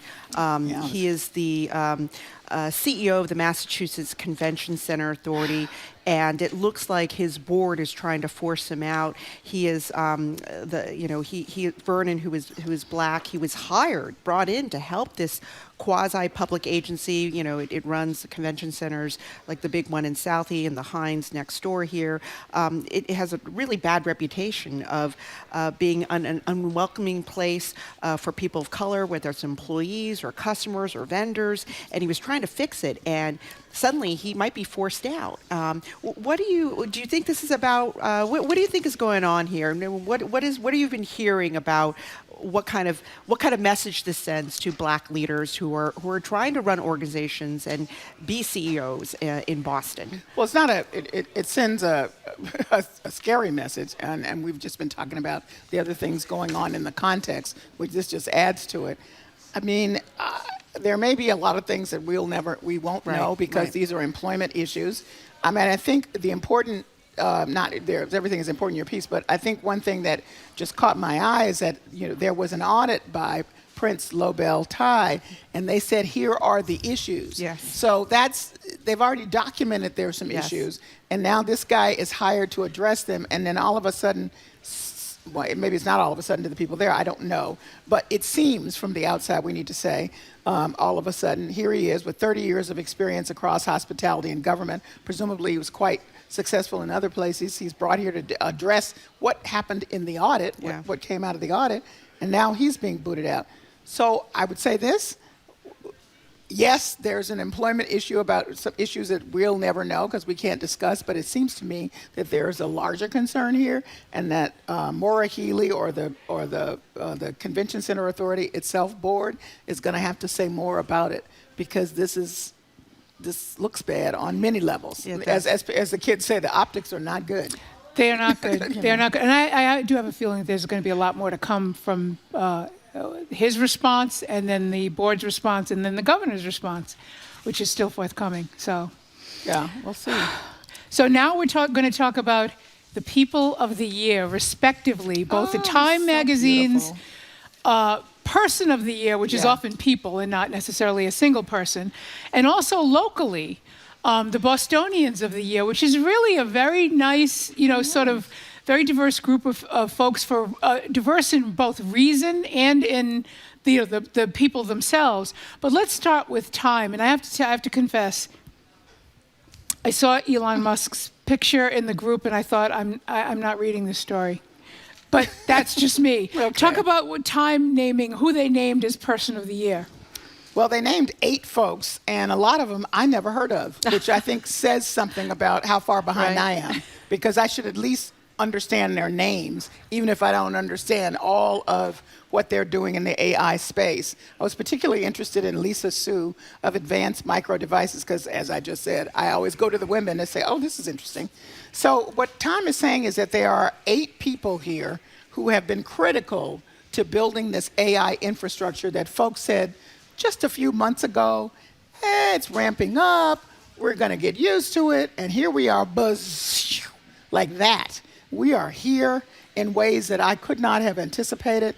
I thought it was interesting that Time, just as a matter of full confession, said that Salesforce owns the magazine. That's right. And let's point out that Salesforce just fired thousands of software engineers and replaced them with AI, which they did not note in here, but okay. Well, they did so. They noted it, but 4,000 customer support employees let go by Salesforce because of AI tells you that we're at an important pivotal moment in our in the way that we operate as a society and as a nation, and that this technology, for better or worse, or whether we like it or not, or whether I know who these people are, is moving on. So if you don't get on the train to actually know what's happening, you're behind. So I think their choice of the architects of AI in terms of noting the people who are making a huge influence was a good one, whether or not I understand all of it or not. And it's going to force me to step it up and learn a little more about who these people are, what they're doing, and how it impacts me every day. Well, it's also a little scary that I think most people don't know who they are. And I immediately thought to myself, that's a good point. Something, I always knew who Robert Oppenheimer was. Yeah. The guy, the nuclear bomb guy. So you know who to hold accountable. It's not as easy with this to hold people accountable because it's unregulated. Yeah. And just like social media, it will take off, be abused, create problems before any group of legislators seems to get their act together to say maybe we ought not to do that this way. I will say that there are persons who have been identified as sort of folks who thought about this a while back, and they are now on record saying it ought to be regulated. California has moved in that direction. The president has just, however, written an executive order saying he wants to, from the federal space, override any state regulations. Of course. So, where are we? And that seems a little dangerous. We should keep an eye on that. Yeah. Oh, and so do you want to talk? Let's talk about Wellesley Black dolls. Do we have time? Yeah. Okay. Yeah. Or do whatever. Okay, let's start. I love this story about this Wellesley student, Zoe Terry, and she's the CEO and founder of Zoe's Dolls. She's fabulous. I love this story so much. Tell us about what she's been doing. Well, I met Zoe last year when she was a freshman, just accidentally when I was out there doing some board duties, and right away knew that she was quite something. Anyway, I didn't know until recently that she was a CEO and founder of something called Zoe's Dolls, which was something that she had done in Florida, which is where she's from. She makes these dolls. She wants them to look like kids who have never had dolls that look like themselves, and they give them away. And here in Boston, she just hosted a doll giveaway and service day at Mother Caroline Academy in Dorchester. And just in the piece, she talks about just the kind of reward she gets from the little girls who see the dolls and appreciate them. And she says she gets, the first year she got 150 dolls, and since then she's given out 60,000. 60,000. 60,000 to girls in Haiti, Africa, the Netherlands, Cuba, Ireland, Jamaica, Greece, and a variety of different places in the U.S. And she's only a sophomore. She's a go-getter, I will tell you. What I love is that she doesn't only give it to little girls, but also women. Sometimes, yes. Right. Sometimes to women older women who didn't get to grow up with dolls that look like them. I love it. Or didn't have enough. Yeah. If you were in my office at GBH, everybody knows the front part of my desk is all black dolls. Oh, wow. I gotta go to see your desk then. Yes. That would be so good. And this is your alma mater. She's at Wellesley. Yes. Which is your alma mater, which is fabulous. And that Premier Women's College. And let's just be clear. So does she get donations of it's a nonprofit, I assume? Yes. She accepts donations of money, and she accepts donations of dolls. Yes, and then she just makes it all happen. That's amazing. She started it when she was 5. She started it when she was 5. That's great. When I was a sophomore at BC, I was trying to figure out which classes I could skip and get away with it. I'm on your page. Okay. You did okay, I was at Wellesley on your page. So we've been speaking with Callie Crossley, host of the Under the Radar with Callie Crossley, which airs Sunday nights on GBH. You can also hear her Monday on Callie Commentaries on GBH's Morning Edition, and she's a co-host for the Culture Show's Week in Review, which is live here at the BPL immediately following us at 2 o'clock. Callie, thanks. We'll see you soon again. And coming up after this quick break, we have a real treat for you all. The Boston Latin School Concert Choir joins us for a holiday edition of Live Music Friday. I'm Shirley Leung. I'm with Andrea Cabral. We're in for Jim and Marjorie. And you're listening to BPR on 89.7 GBH, live from the BPL and streaming at youtube.com/GBH News.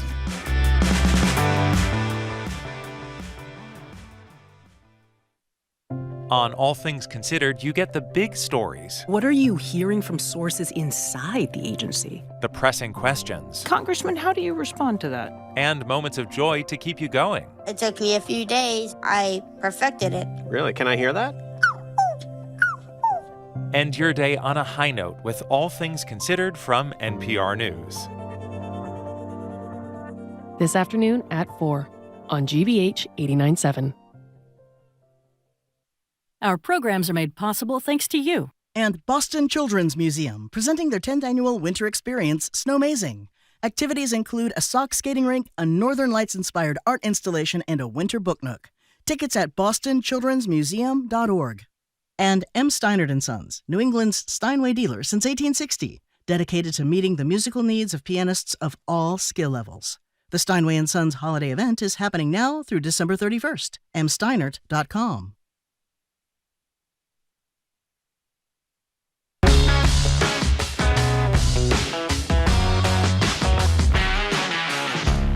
Welcome back to BPR. I'm Andrea Cabral. I'm in for Jim Browdy, and I'm here with Shirley Leung, who's in for Marjorie Egan. We're live from the BPL, streaming at youtube.com/GBH News. Welcome to another uplifting edition of Live Music Friday on BPR. This week, courtesy of the Boston Civic Symphony and the Boston Latin School Concert Choir, they're joining forces again this year for their annual family holiday concert. It's on Sunday, December 14th at the Boston Latin School Auditorium. Tickets and information are available at bostonCivicSymphony.org. The concert is free for BPS students. In a moment, we're going to speak with Jan Steenbruge. He's the president of the Boston Civic Symphony, and Boston Latin student Jasper LaRusso, who will join us right after he finishes singing with the choir. First, let's listen to some music. Here is the Boston Latin School Concert Choir, led by conductor Ryan Snyder.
Oh, that was terrific. Yeah, let's have Jasper come over to join us.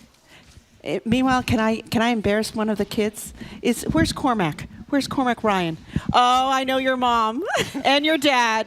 But I'm sure he's eternally grateful to you for doing that. That's Andrew Ryan's Globe reporter's son, and then his mom is Jen Peter, former managing editor of the Globe, and now the editor-in-chief of the Marshall Project. So anyways, well, thank you, Jan, and thank you, Jasper. And so I thought, Jan, you could just first tell us a little bit more about the Boston Civic Symphony. I'm not sure if everybody knows what it is. And before we do that, unfortunately, Ryan Schneider, who's the conductor, he just conducted that piece. He's not able to. He was originally scheduled to join us, but he's suffering from laryngitis, so we're not. We regret that. We certainly would have enjoyed interviewing you, but we do want to express our appreciation for that beautiful conducting that you did of that beautiful song. So thank you. I'm sorry, Shirley, go ahead. It's all right. So Jan, tell us about the Boston Civic Symphony. What is it? And I think you're 100 years old, more than 100 years old now. Yeah. Thank you for having us. We were here last year for our 100th anniversary celebration. So we are now past that hallmark, 101. We are a Boston combination of amateur, future professional students getting together, create music and art, and we've been doing it for a long time.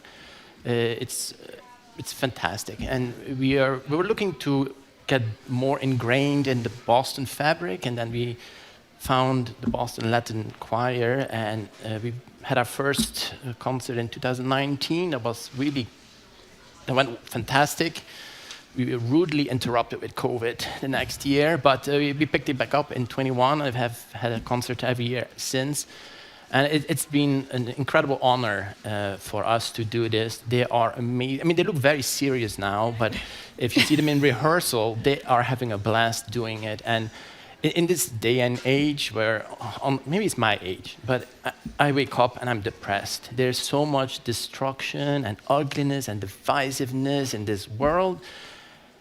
And then you see these kids, right? Just coming together, white, brown, black, Asian, everything in between, boy, girl, and everything in between, just coming together to create music, to create beauty, to create art, and it gives me hope. And it's absolutely. Yeah, there is a future. Yes, and you know, I was thinking about Boston when I read about you being 100 years old. You know, Boston first, public library, first public beach in Revere, and that was done so that the beach would be accessible to people who couldn't afford to go to private beaches. The Boston Civic Symphony has sort of a similar mission around that building community, right? Absolutely. I mean, we need to charge some money because it costs a lot of money to run this, but we try to keep it as affordable as possible. Like right now, all BPS students are free, but I'll tell you a secret, we're not going to check. So any student, just say you're a BPS student, and totally fine, get in. Don't let money be an obstacle to come and enjoy. That'll be the last thing we want, But it was really for people who couldn't afford symphony tickets, right? Because they'd get all dressed up and regular people couldn't have access to gorgeous music. No. Money should not be an impediment to enjoy art and culture. And anything we can do to open it up for more people and the better, And we also want to inspire the next generation, right? That's huge. Yeah, no, absolutely. I mean, we give these kids one of the goals for the semester to work for and to prepare for. We hope we inspire some people in the audience, some kids in the audience. Maybe we want to sing too. It's a very accessible way to start with music, Before you can make music on an instrument, it takes many months or years of very hard work. But singing, you can do relatively natural, You don't really need years of practice or expensive instruments, Just open your mouth, right? And make music, and you start that amazing feeling of creating art together. But we also want to inspire people that actually practice very hard. We have Hayden Wren, which is an incredible young soloist who won our concerto competition. She's stunning. From the first note she played, we knew, oh my God, she's incredible. You should come and have a listen to her. So we also want to inspire people that practice hard. We say, look, if you practice hard, you can do this, You can sit there. So I think it's very important that, we give some inspiration. Absolutely. So Jasper, how long have you been part of the school concert choir at BLS? And I don't know how many years you've done this holiday concert. Well, I've been in concert choir. This will be my second year in concert choir, but I've done chorus at Boston Latin School for as long as I've been there. So this is my 6th year. Oh, wow. And concert choir is our only school ensemble that gets to perform with the Civic Symphony. Oh, wow. Last year I couldn't make it because I was sick. So this will be my first year and I'm very excited. Oh, that's great. Now, we were reading a little bit about the concert choir. There's no auditions? How does this work? No, So, most people who are in concert choir now are students who have aged up through, they start in the 7th grade chorus and then 8th grade. Then treble voices, so sopranos and altos, will go to treble choir for their first 2 years of high school. So now everyone in concert choir is a little bit more experienced. We know each other better, so we have more opportunities to go out and do bigger performances like this one with the symphony. Mm-hmm. And where are you guys singing? Where will this concert be, and when is it? This one will be at Boston Latin School at 3 p.m. on Sunday. December 14th. December 14th. That's right. Yes. Jasper, talk to me a little bit about the discipline for choir, because I agree with Jan that, when you sing, you just, you let it go and you let it out. When you sing by yourself, you add a bunch of things to it that you think sound great. When you're singing in choir, there's a very disciplined part to it that I think people might miss. To blend those voices like that doesn't seem easy to me.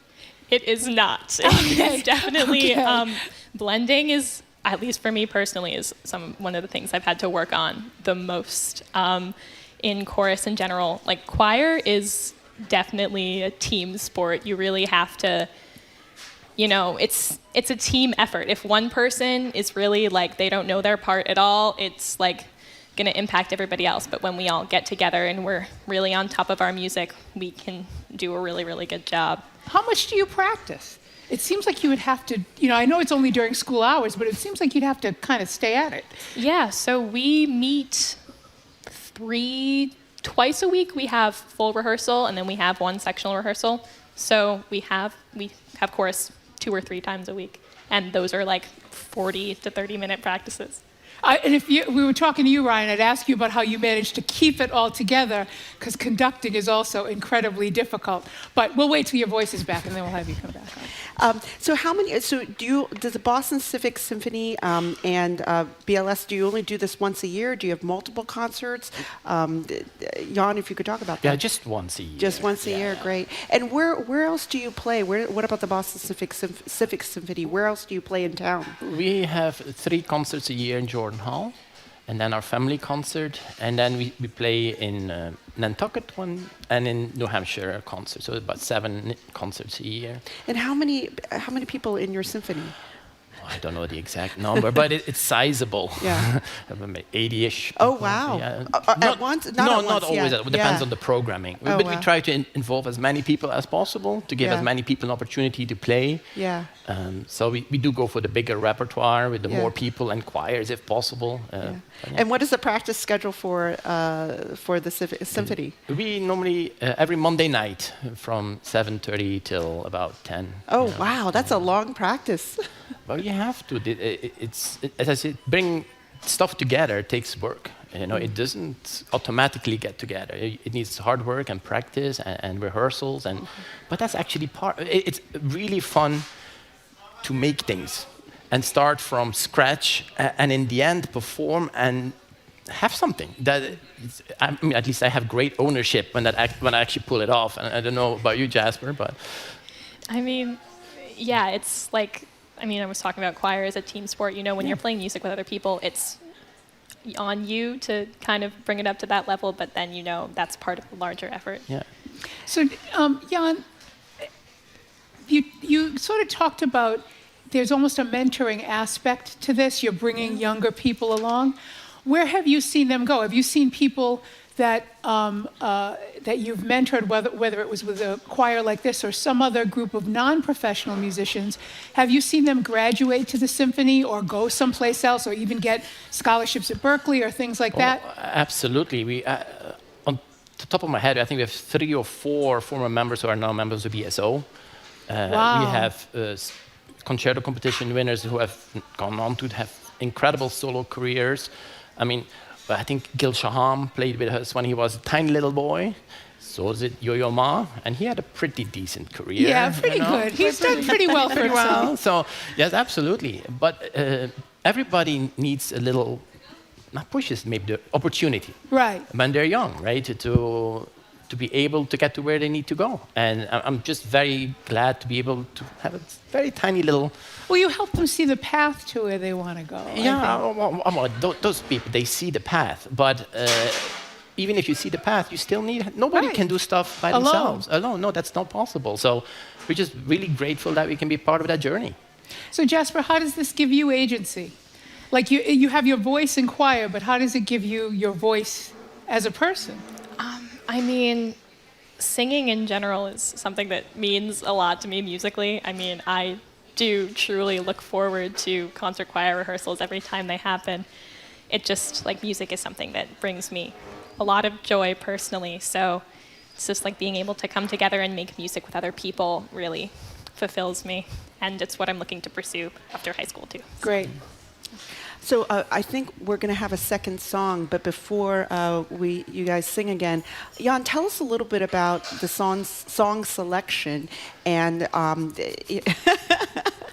or maybe was that Ryan? That was Ryan. Ryan. That's a Ryan one. I was not involved in that. Maybe Jasper knows a little bit. Just a little bit about the songs you're singing. Just a little bit of what they're just about. the last one, Yonder Come Day. Do you know where that one comes from? Yeah, Yonder Come Day is a Georgian Sea Islands spiritual, and this is an arrangement of that. So we kind of started it at the beginning of the year as a warm-up, a more traditional version. So this one has a little bit more going on. We have a full rhythm section. So tell us who's here. How many people have tell who's listeners. on congas, who's on bass? I think we have Lana Russell on the bass and John Harvey on congas, and he'll be playing sticks for Yonder Come Day. And there are about 20 of us, and we're all section leaders in concert choir. Oh, that's great. Oh, so you guys are the heads of your and sections. Someone on Shakers, Miss Reynolds on Shakers. Oh, wow. Hi, Miss Reynolds. Oh, that's great. That's great. Well, anyways, so we have a second song, Yonder Come Day. Thank you, Jasper. Thank you, Jan. Of course. And you'll play us out to the next segment. And Jasper has to go join them before they can start. Yes. So feel free. Thank you so much for having us. No, it was a pleasure to have you, and I wish all of you good luck. You sing beautifully, and you've made our live music Friday today.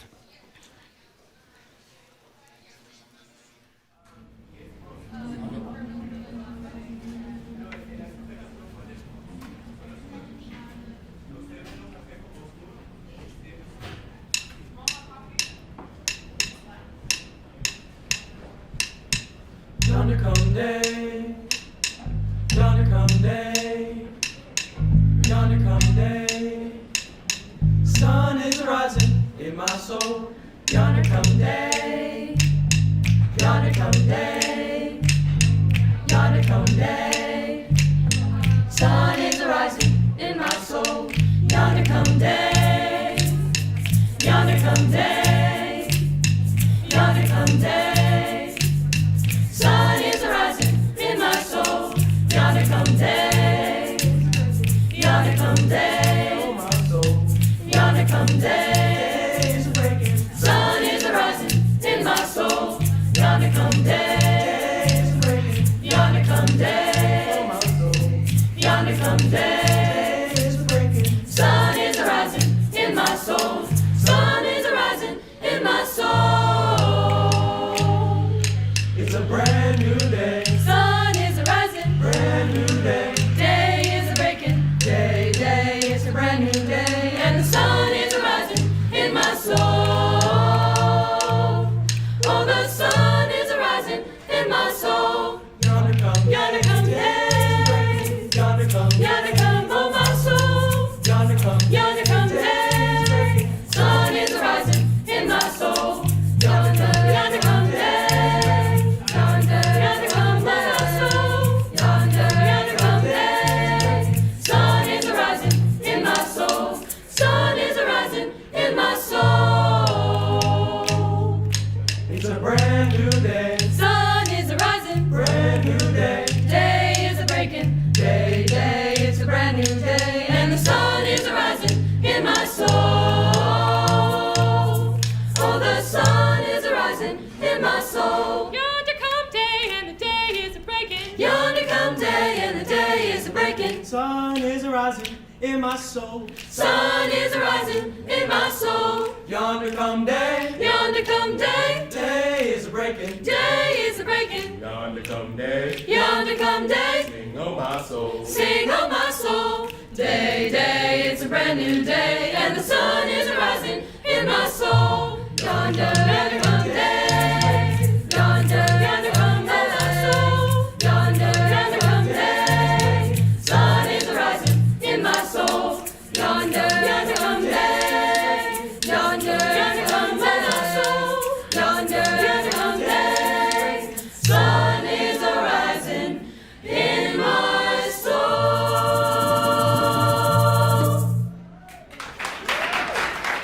Oh, that was great.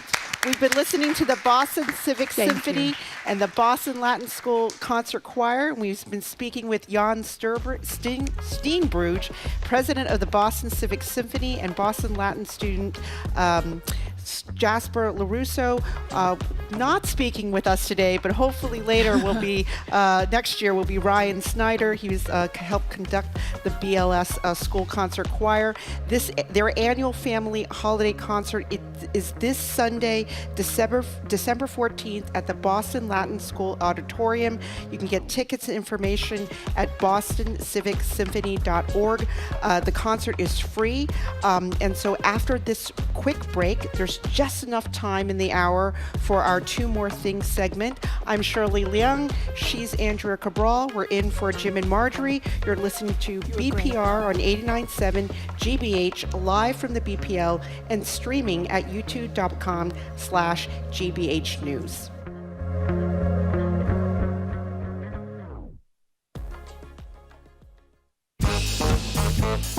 This week on Under the Radar with Callie Crossley, she wrote just 6 novels, but her literary influence is enormous. Jane Austen's prose and characters have enthralled millions on the page and in films and TV adaptations, celebrating Jane Austen's 250th birthday. That's Under the Radar with me, Callie Crossley, Sunday night at 6 here on 89.7 GBH and the GBH app.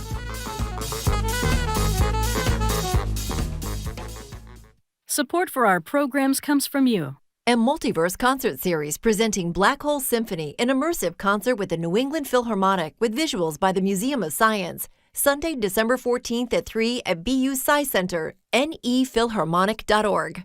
And Bunker Hill Community College, registering for online winter session, a 3-week session starting January 5th, designed to help students catch up on classes and get ahead. bhcc.edu/winter.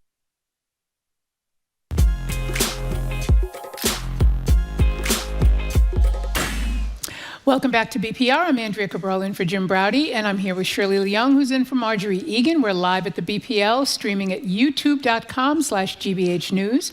It's time for our quick Two More Things segment, where we check in on 2 or more topics before the 1 o'clock news. Shirley, what is your thing today? Holiday parties. I've been going to a lot of them. And I have a bunch next week. I had 2 yesterday, but I can only make 1. I have 2 more on Saturday. I have 2 more the following Saturday, and I think 3 in between. So maybe 7 or 8 holiday parties I'm trying to get to. That was I always get invited to a lot of parties, but I never make them. But this year I'm going to make all of them. So last night I was at the British Consul.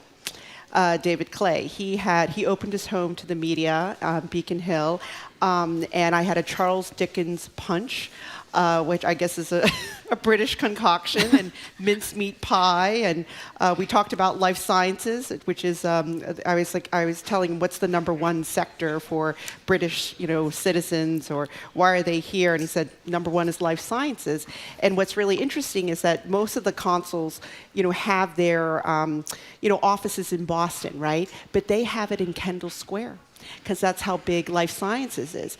And then I also told the consul, I said, listen, it used to be, before the pandemic, the governor of Massachusetts or the mayor of Boston used to also hold holiday media parties, but no more. Only the British want the local media during the holiday. How about you? That was my holiday part. That's my the mayor and the governor don't do it because you'll actually show up. I mean, that's pretty much why they don't do it. Well, also it could be that after this week's stories, maybe my invitation is lost in the mail. That could be. It could be. It'll turn up after the holidays. My 1 more thing, or 2 more thing, is I subscribe to We Rate Dogs, WeRateDogs.com. Why? Because they send you a daily dog that gets rated out of a possible 10. All the dogs are adorable, and they're all doing adorable things. But they had Hertz, now the rent-a-car company, has something called the Gold Squad. It's a combination of labs and golden retrievers that are at airports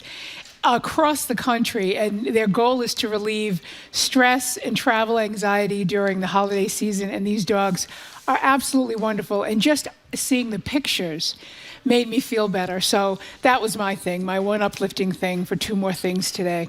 I love that. I may go to an airport just to see them, not necessarily to go anywhere, but just to see them. Well, as you and I were talking about this earlier, if you've ever tried to rent a car at the airport, I mean, you get on a plane, right? You spend hours on the plane. You get your luggage, you get off, and then it can be another hour before you can get your rental car. I mean, I don't know why it's so difficult, but it always takes a long time. So I welcome these dogs, to show up. We need them. Well, the other good thing for people is that Hertz is doing for their audience compliments of the Hertz Gold Squad. The first 5,000 people to sign up through a link that they provide on We Rate Dogs, a complimentary status pup grade with Hertz. So you can get a free car upgrade if you go through the WeRateDogs.com, use their link. You can upgrade your car courtesy of the Gold Squad. So, Andrea, what is WeRateDogs.com? What is that? It's all about dogs. They take care of dogs. They pay for dogs'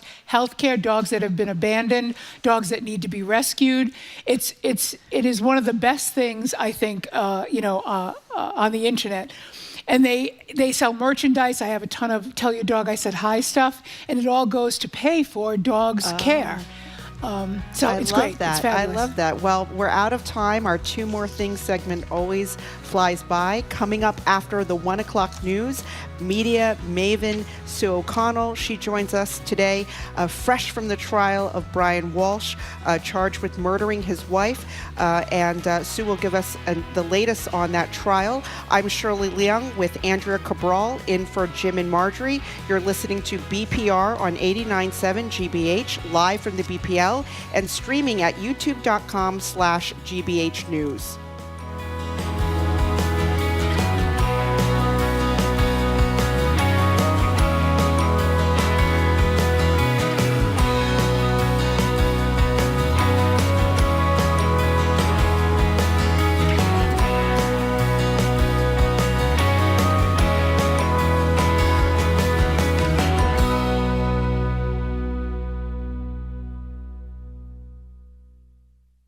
The best way to support your GBH radio listening is by becoming a GBH sustainer. It takes just 2 minutes to enroll and a few dollars a month on your credit card.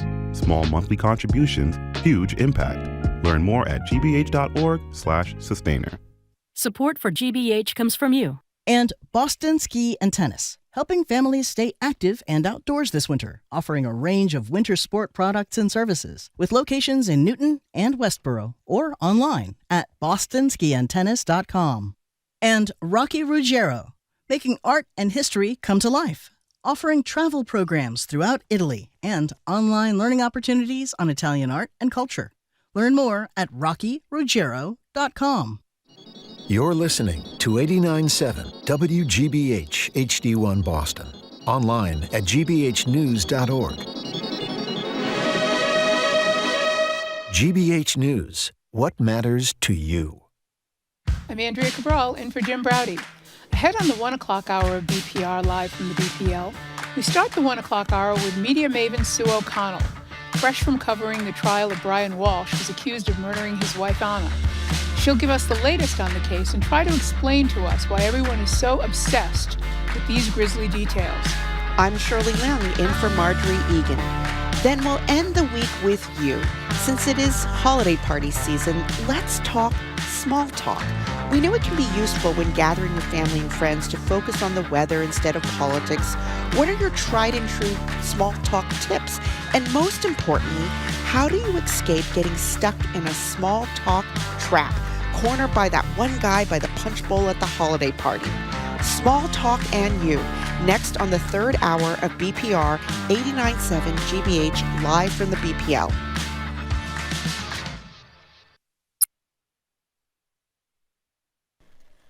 Live from NPR News in Washington, I'm Louise Schiavone. Donald Trump, former President Bill Clinton, and the former Prince Andrew are among those seen in 19 just-released photos from the estate of the late Jeffrey Epstein. Democrats on the House Oversight Committee released them. There are 95,000 photos in all, and top committee Democrat Robert Garcia says they are combing through them carefully. It will take days and weeks to ensure that we go through those photos and that a redaction is done in the appropriate way. Let me just also say that clearly we have put out, I think maybe 15 to 20 of those photos this morning. Democrats have. We will continue to put out more photos in the days and weeks ahead. But I just caution folks that the redaction process and ensuring that we are protecting the survivors and the women who were abused by Epstein are protected. Republicans say nothing in the photos suggests wrongdoing by Trump. Kilmar Abrego Garcia, the man at the center of a months-long deportation fight, has avoided being rearrested for now. As NPR's Martin Costi reports, Abrego Garcia was released from detention yesterday, but supporters worried that he might have been rearrested today. Abrego Garcia had been ordered to check in at the ICE field office in Baltimore, and his lawyer, Simon Sandoval-Moschenberg, told a crowd of supporters that there was concern he wouldn't come back out. We'll never know what their plans were for this morning, whether it was a check-in, whether they were planning to arrest him, but he's walking out the door and he's heading back to Prince George's County to be with his family, with his child, with his wife, who are waiting there for him. A federal judge ordered ICE not to detain him while a legal motion is pending. Earlier this year, the administration deported him wrongfully to a prison in his native El Salvador. Abrego Garcia originally entered the U.S. illegally, but is shielded from being sent to El Salvador. He also faces criminal charges for human smuggling. Martin Costi, NPR News. President Trump talked this week about a booming economy with even better times ahead. But lots of Americans are not feeling that optimism yet. NPR's Danielle Kurtzleben has details on Trump's message and the realities. In Pennsylvania this week, Trump attempted to connect with Americans worried about affordability. But he couldn't resist venting his anger at Democrats who won in November's elections by focusing on the cost of living. You know, they always have a hoax. The new word is affordability. So they look at the camera and they say, this election is all about affordability. By some metrics like gas prices and real wages, the economy isn't doing badly. But amid elevated inflation boosted by tariffs, polls show Americans feeling bleak. Nevertheless, Trump continues to give himself top marks, telling Politico this week that he gives his economy a grade of A++++++. Danielle Kurtzleben, NPR News. On Wall Street at this hour, the Dow Jones Industrial Average off 168 points, the Nasdaq down 336. This is NPR News. Good afternoon. With the latest from the GBH Newsroom, I'm Henry Santoro. The U.S. Department of Housing and Urban Development, or HUD, has opened an investigation into the city of Boston, saying in a letter to city officials that programs intended to boost racial equity in housing are discriminatory. Craig Traynor, Assistant Secretary of Fair Housing and Equal Opportunity for HUD, condemns what he calls Boston's racialist ambitions in the letter, saying housing programs targeted largely at communities of color were discriminatory. It's no secret that under President Donald Trump's administration, the federal government has cracked down on diversity, equity, and inclusion programs around the country, often calling them out as discriminatory. As of this morning, a city spokesperson has denounced the letter and the investigation, saying Boston will never abandon its commitment to fair and affordable housing. And the town of Nantucket says it has secured a series of new commitments from Vineyard Wind. The announcement comes after town leaders requested more transparency from the developers, as well as a formalized plan for emergencies. That's after a turbine blade shattered in the summer of 2024 and debris washed up on Nantucket beaches.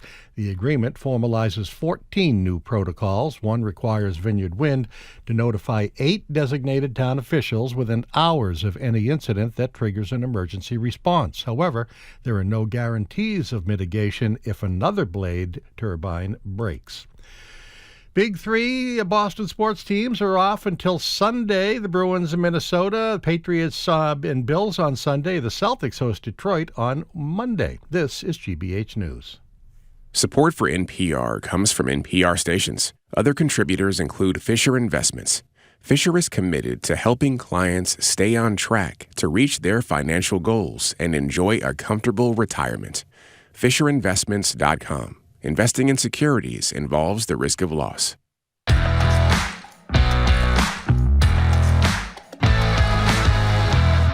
Welcome to hour number 3 of BPR. I'm Boston Globe business columnist Shirley Leung with former Massachusetts Secretary of Public Safety Andrea Cabral. We're in for Jim Braude and Marjorie Egan. We're live from the BPL and streaming at youtube.com/GBH News.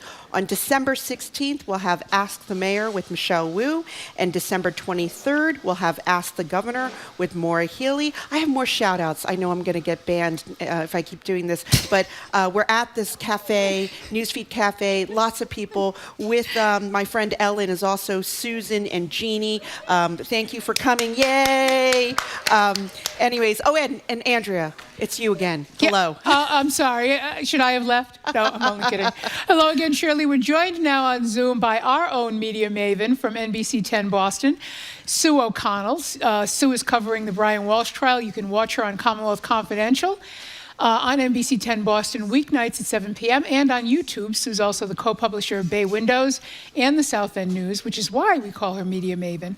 Good day to you, Sue O'Connell. Hello, yes, here I am in the very, the glamorous life of court reporting where I'm in my car, freezing, and just going to be sitting here for about 4 hours today. So, yes, glad to join you. Sue, as we say in the business, you're living the dream, right? Yes. Okay, so full disclosure, I have not followed the Brian Walsh trial at all. I've only read maybe a headline here or there. I know that closing arguments were given today, right? So why didn't you catch us up on the Walsh trial for someone like me, where I haven't followed every twist and turn? Sure. On January 1st, 2022, Brian Walsh and his wife Anna Walsh rang in the new year, from 2021 to 2022, and that was the last time that she was seen alive by a friend who had attended a little gathering at their house, or just him gathering at their house to bring in the new year. Anna was a Serbian American married to Brian Walsh, and he has already pled guilty to getting rid of her body illegally and to lying to police. He was arrested and he's been charged with murder. The prosecution says that we start with what the defense says. The defense says Larry Tipton, who's a really very good lawyer, said that Brian Walsh said he woke up on New Year's Day, found his wife Anna unresponsive and dead in bed, and freaked out, and his next step was to get rid of her body because he was worried about the kids. And that was new from the trial, right? Yeah, and it appears that was their defense. It appears that Brian actually dismembered her body in a very gruesome fashion and distributed it through a number of dumpsters throughout the North Shore and the South Shore. So the argument is he woke up, his wife was dead, he freaked out, and he did this horrific act out of trauma. But what the prosecution, the Commonwealth, is saying is that no, he murdered her in some way. They don't necessarily have direct evidence of his murdering her, but they have a lot of circumstantial evidence, including his behavior, which includes going to Lowe's, going to Home Depot, buying tools, buying a hacksaw, buying a hammer, Googling things like, how long does it take a body to smell? How do you get rid of a dead body? All sorts of things that really walk us down the path that in some way he caused her death, and then he took steps to cover his murder by disposing of her body. So we had closing arguments today, and about 20 minutes ago, the jurors went to deliberations to decide if it's murder one or murder two. And also, to be clear, he pled guilty to the getting rid of the body and the lying to police, but the jurors weren't necessarily informed about that, so that, because it can't be held against him in these deliberations, but they are aware that he did it. Andrea, since this is your area of expertise, being lawyer, law enforcement, can he be convicted of murder without a body? Oh, absolutely. How so? Well, the issue is that you don't have to have the presence of a body. The jury has to just believe that there's been enough credible, competent evidence put before them to show that you killed the person. Otherwise, people who are experts at killing and disposing of bodies would never be held to account. Yeah, they get away for murder. Yeah, for a long time, it's a steep hill to overcome. But it happens more and more now because people have become more adept at disposing of people once they kill them. But Sue, this is what's interesting to me, and it's around the jury instructions. And you were there. Did you stay for the jury instructions? Sue? Yeah, I did. Oh, okay. Oh, I'm sorry. Yes, you froze up there for a second. Okay. There is no evidence before this jury of Brian Walsh's version of events. Larry Tipton said in his opening that No. Brian Walsh came upon her unresponsive. But that's opening statements, as every judge will tell the jury, are not evidence. He chose not to take the stand. When you were here last week, I was saying he'd have to take the stand. He's the only person that could testify to that and make that evidence. He didn't take the stand. So did the prosecution argue that there should be a jury instruction that told the jury to ignore what Larry Tipton said because there's no evidence before them? Yeah, so also for our listeners, the defense also didn't present a case. They rested. They didn't make an argument, which of course is well within their rights to do. It's the government's job to have to prove this. Brian Walsh does not, no defendant needs to take the stand to argue it. But there was discussion in prior days about, I think that Larry Tipton filed a motion to ask the prosecution not to mention his opening statement in their closing arguments. So, and to your point, because Brian Walsh was the only person who said that she died, and he didn't testify and chose not to testify, the defense couldn't call any expert witnesses because the information hadn't been laid as a foundation that she had died inexplicably. So they had no argument to make except for the medical examiner for the Commonwealth, who said, yes, it's rare, but sometimes someone who appears healthy, has no symptoms, has no diagnosis, can suddenly and inexplicably die, which we know is true, but rare. So the jury wasn't pointed out that language wasn't included in, or wasn't proven in the courtroom. But then again, they heard it. They can't unring it. I'm sure it's something they're considering. They were also told that Brian Walsh would tell them in his own words, and he didn't. So I guess what doesn't make sense to me is, okay, a lot of people drop dead, right, unexpectedly, but you don't go and dismember somebody. Yeah. Well, then there's that. Then you don't go. Instead of calling 911, I'm going to dismember the body. And So the argument they were going to make, had he taken the stand, was he had a trauma response, and that's what happened. But they didn't get that far. There is an actual response that some people have when they have murdered someone. That is a psychological profile of they immediately feel like they have to dismember the body for some reason. I mean, you can argue that if you're murdering somebody, you're already kind of far afield. Right. But they never even got a chance to make that argument because the defense rested. So it's going to be up to the jury to decide if that action, along with the evidence that they have, which is some blood evidence, bloody slippers, video of him all over the area putting bags into dumpsters that aren't his, buying these materials like bleach, pounds of baking soda, hydrogen peroxide, Googling how to get DNA off a knife in a dishwasher when they find a knife and hydrogen peroxide near the dishwasher.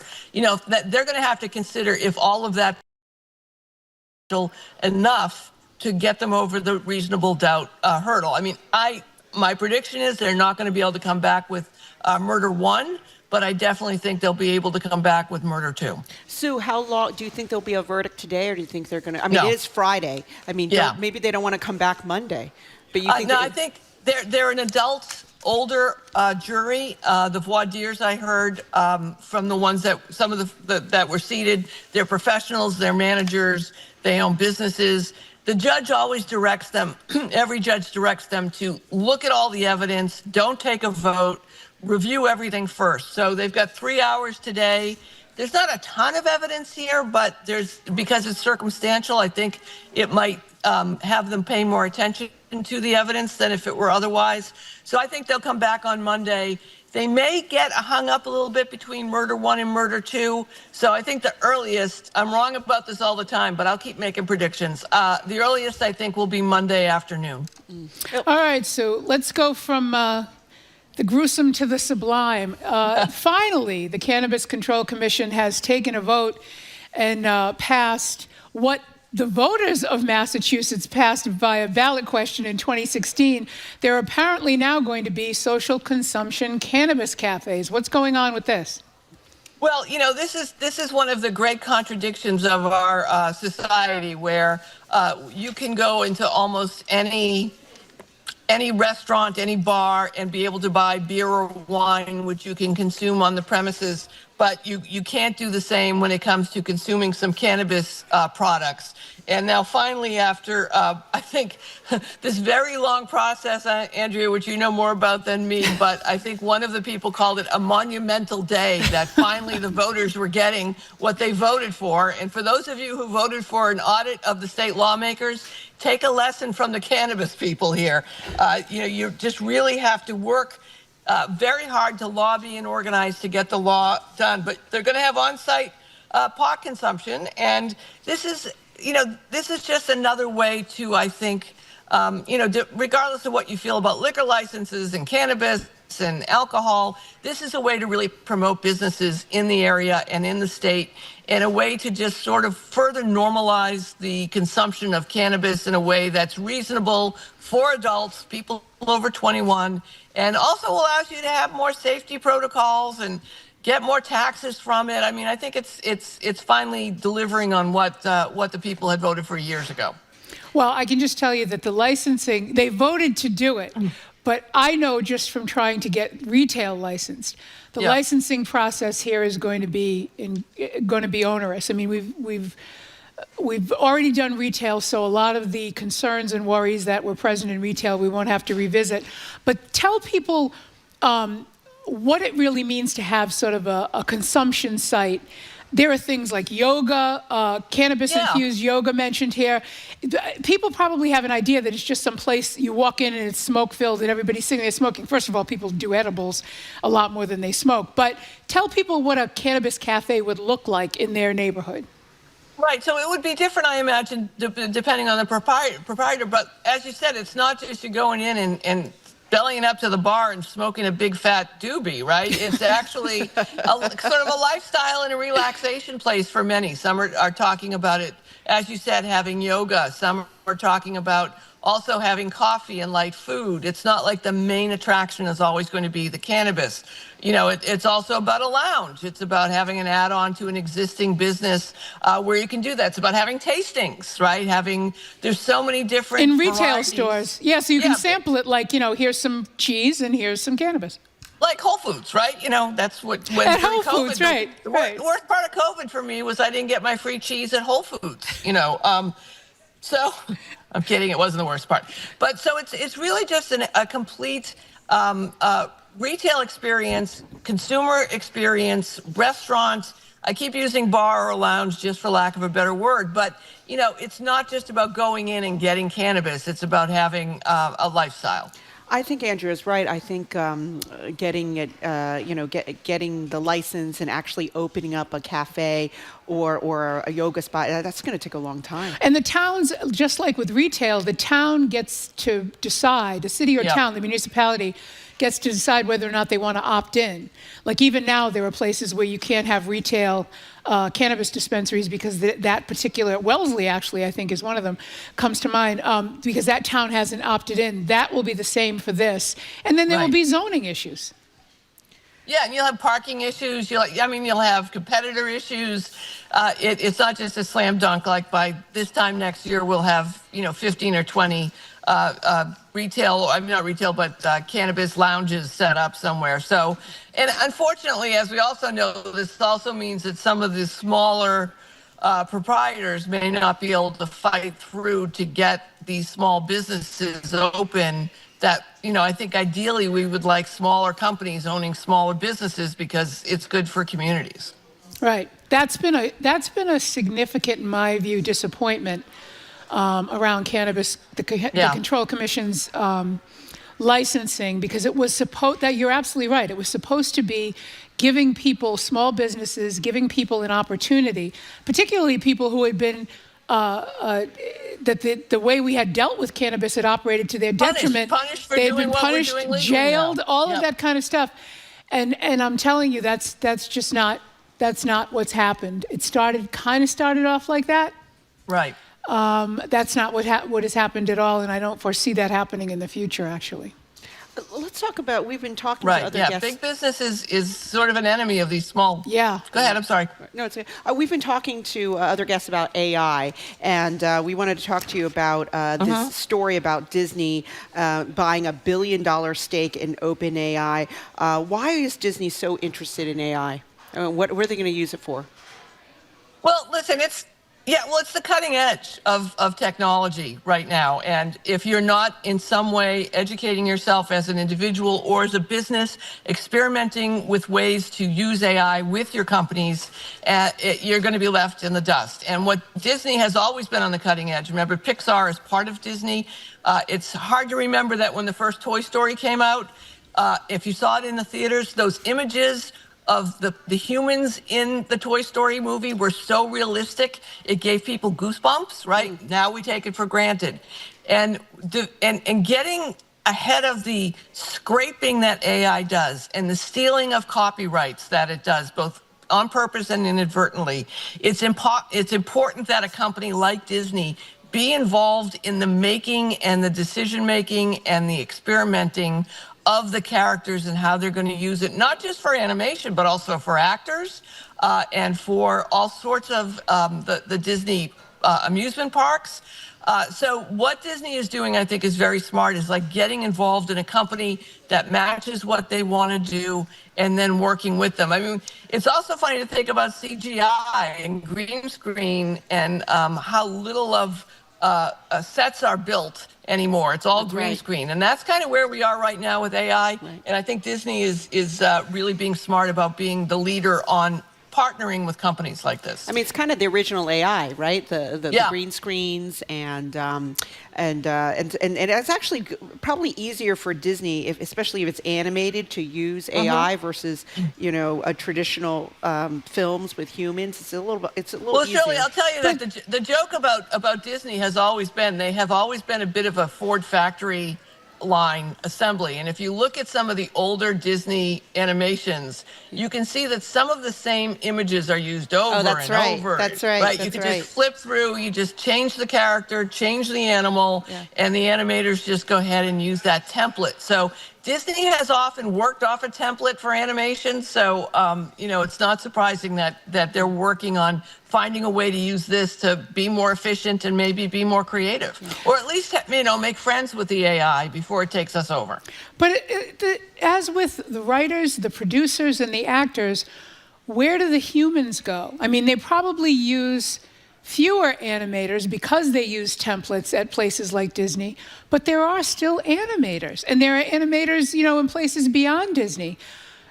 AI for something like animation strikes me as particularly potentially troubling because it's not an actor, it's not replicating a human actor's voice or something like that. It's already animation. So where do the jobs go for the people who would literally put animation together? So have you ever sat at the end of a Marvel movie waiting for the next scenes, the little teases, and watched all of the credits? Yeah, the numbers of people here and abroad that are involved in the animation. You're still going to need all those people, right? AI at this point especially needs more human interaction, more human supervision, and more human creativity than I think a lot of other templates that have come before it, because it very easily eats itself and copies itself and becomes very recognizable as AI very quickly. But they used to say, once we start doing these green screens, we're not going to have set builders anymore. And those set builders have been replaced with, sometimes thousands of animators on the CGI stuff.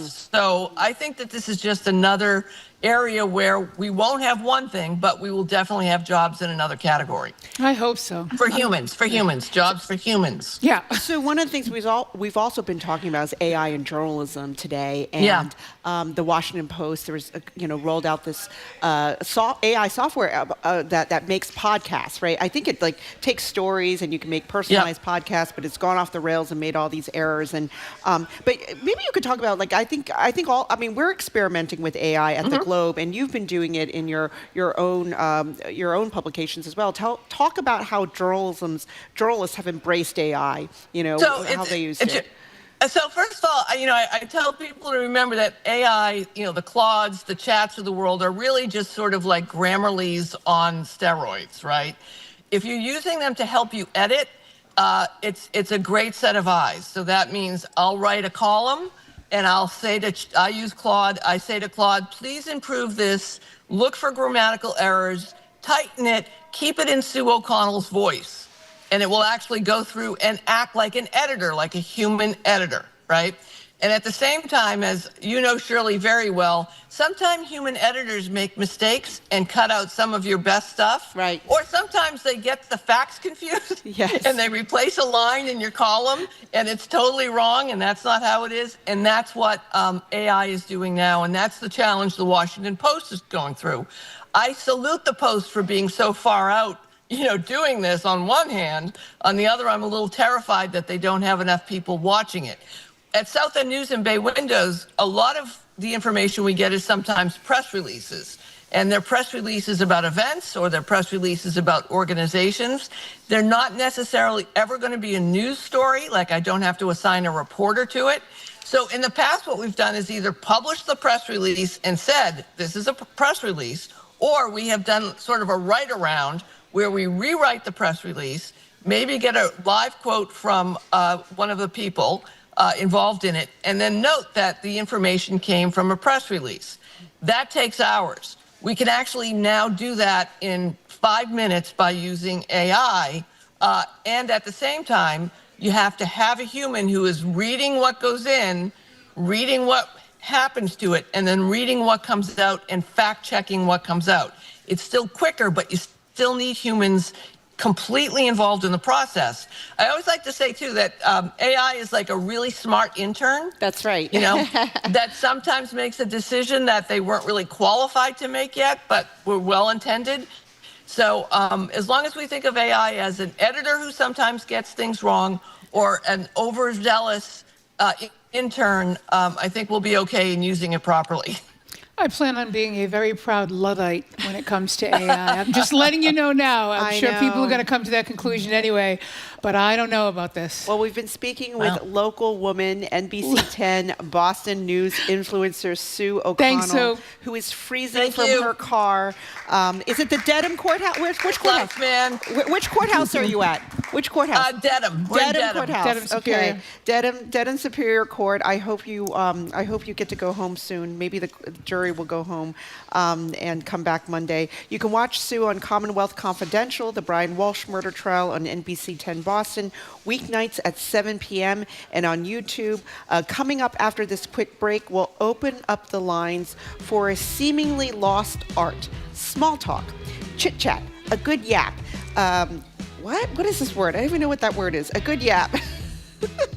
Since we're all headed to one holiday party or another these days, love it or hate it, small talk is small talk just part of being human. I'm Shirley Leung with Andrea Cabral. We're in for Jim and Marjorie. You're listening to BPR on 89.7 GBH, live from the BPL and streaming at youtube.com/GBH News.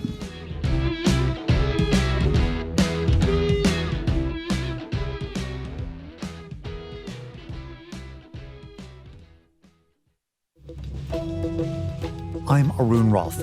Coming up on GBH's All Things Considered, the Trump administration is investigating Boston for its housing policies, saying its focus on helping people of color may be a violation of federal law. And norovirus is hitting Medford hard. We'll hear how you can try to avoid the illness as we head into the holidays. Those stories and all the day's news starting at 4 on GBH 89.7.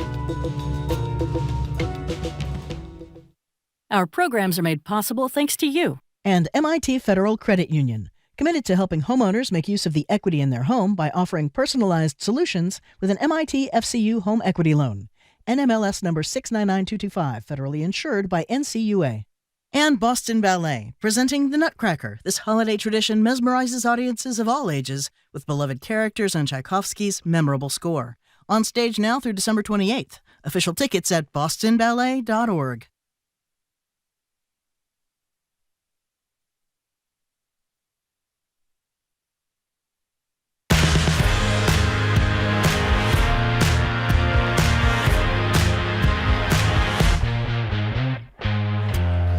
Welcome back to BPR. I'm Andrea Cabral. I'm in for Jim Browdy. Here is Shirley Leung, who's in for Marjorie Egan. We're live from the BPL, streaming at youtube.com/GBH News. We're going to end the week with a good old-fashioned gab session. It is holiday party season after all, so get your practice in with us before you have to do it with that colleague or cousin that you don't actually like seeing. Yesterday, we talked about banning social media for teenagers. An insightful 18-year-old called Tyler. He said that he hopes he gets a flip phone for Christmas so he can actually pry himself away from the screen and talk to his friends, in person, face-to-face. But it's not just kids losing out on the art of small talk.